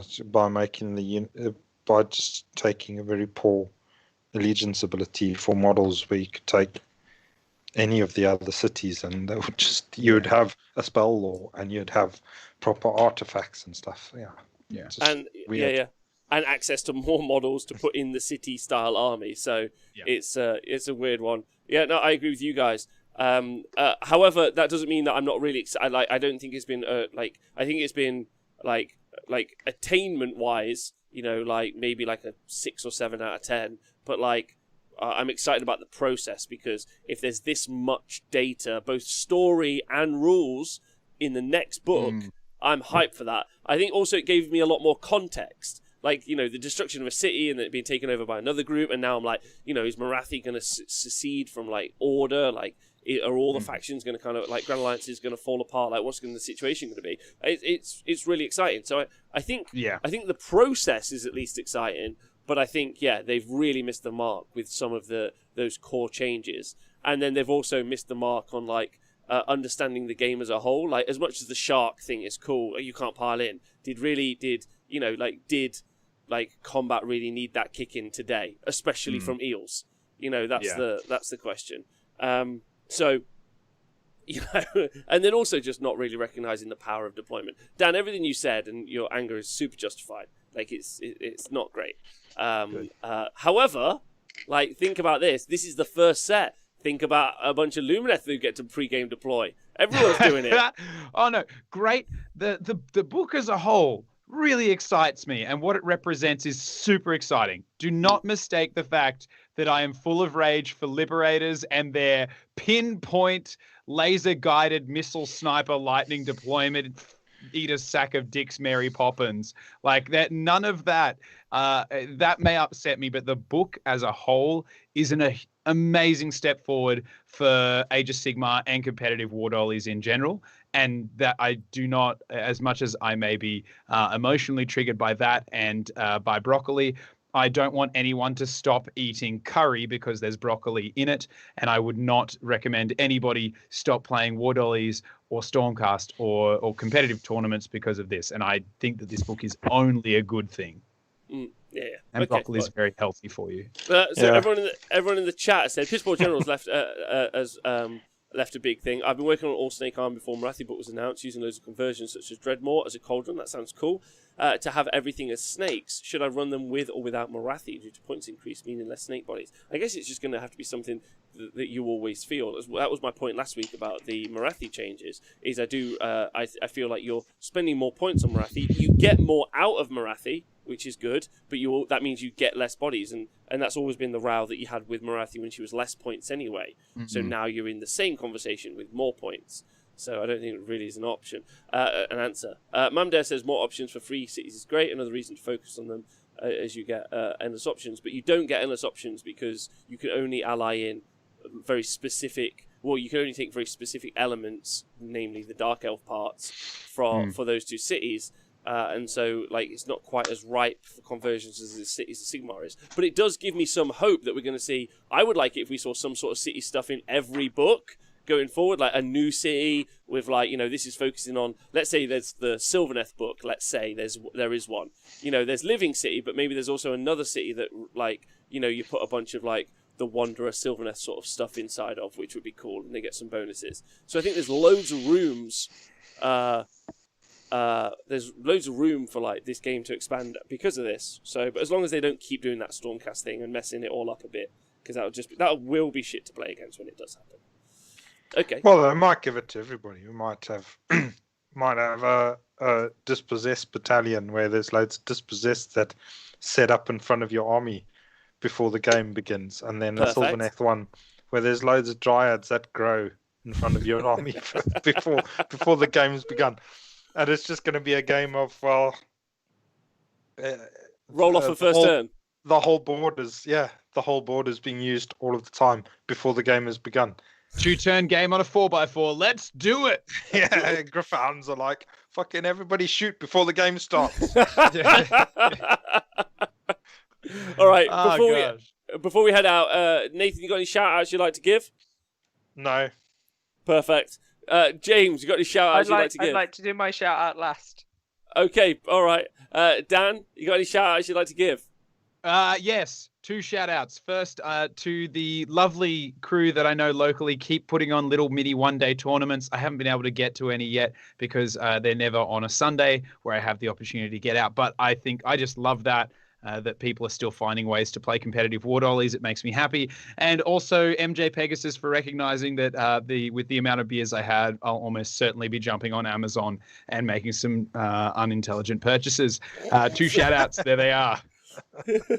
James, this is yours then, baby. Oh no, you've got to go first. Mine's important.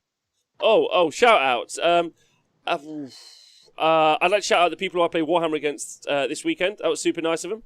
I really enjoyed that. I had a really nice time playing. And also like to shout out Owen, who did the show with me earlier today, because he's just been a little treasure. He keeps putting on these events for free, organising these online TTS events, and I think really helping a community of people grow and play games together, and being the one who will opt to sit out and be in charge, which I think is really lovely. So yeah, big shout out to him, and big shout out to AOS and everyone in the community. That's my shout out. Go on then, James. What's your joke? Big shout out to February 21st.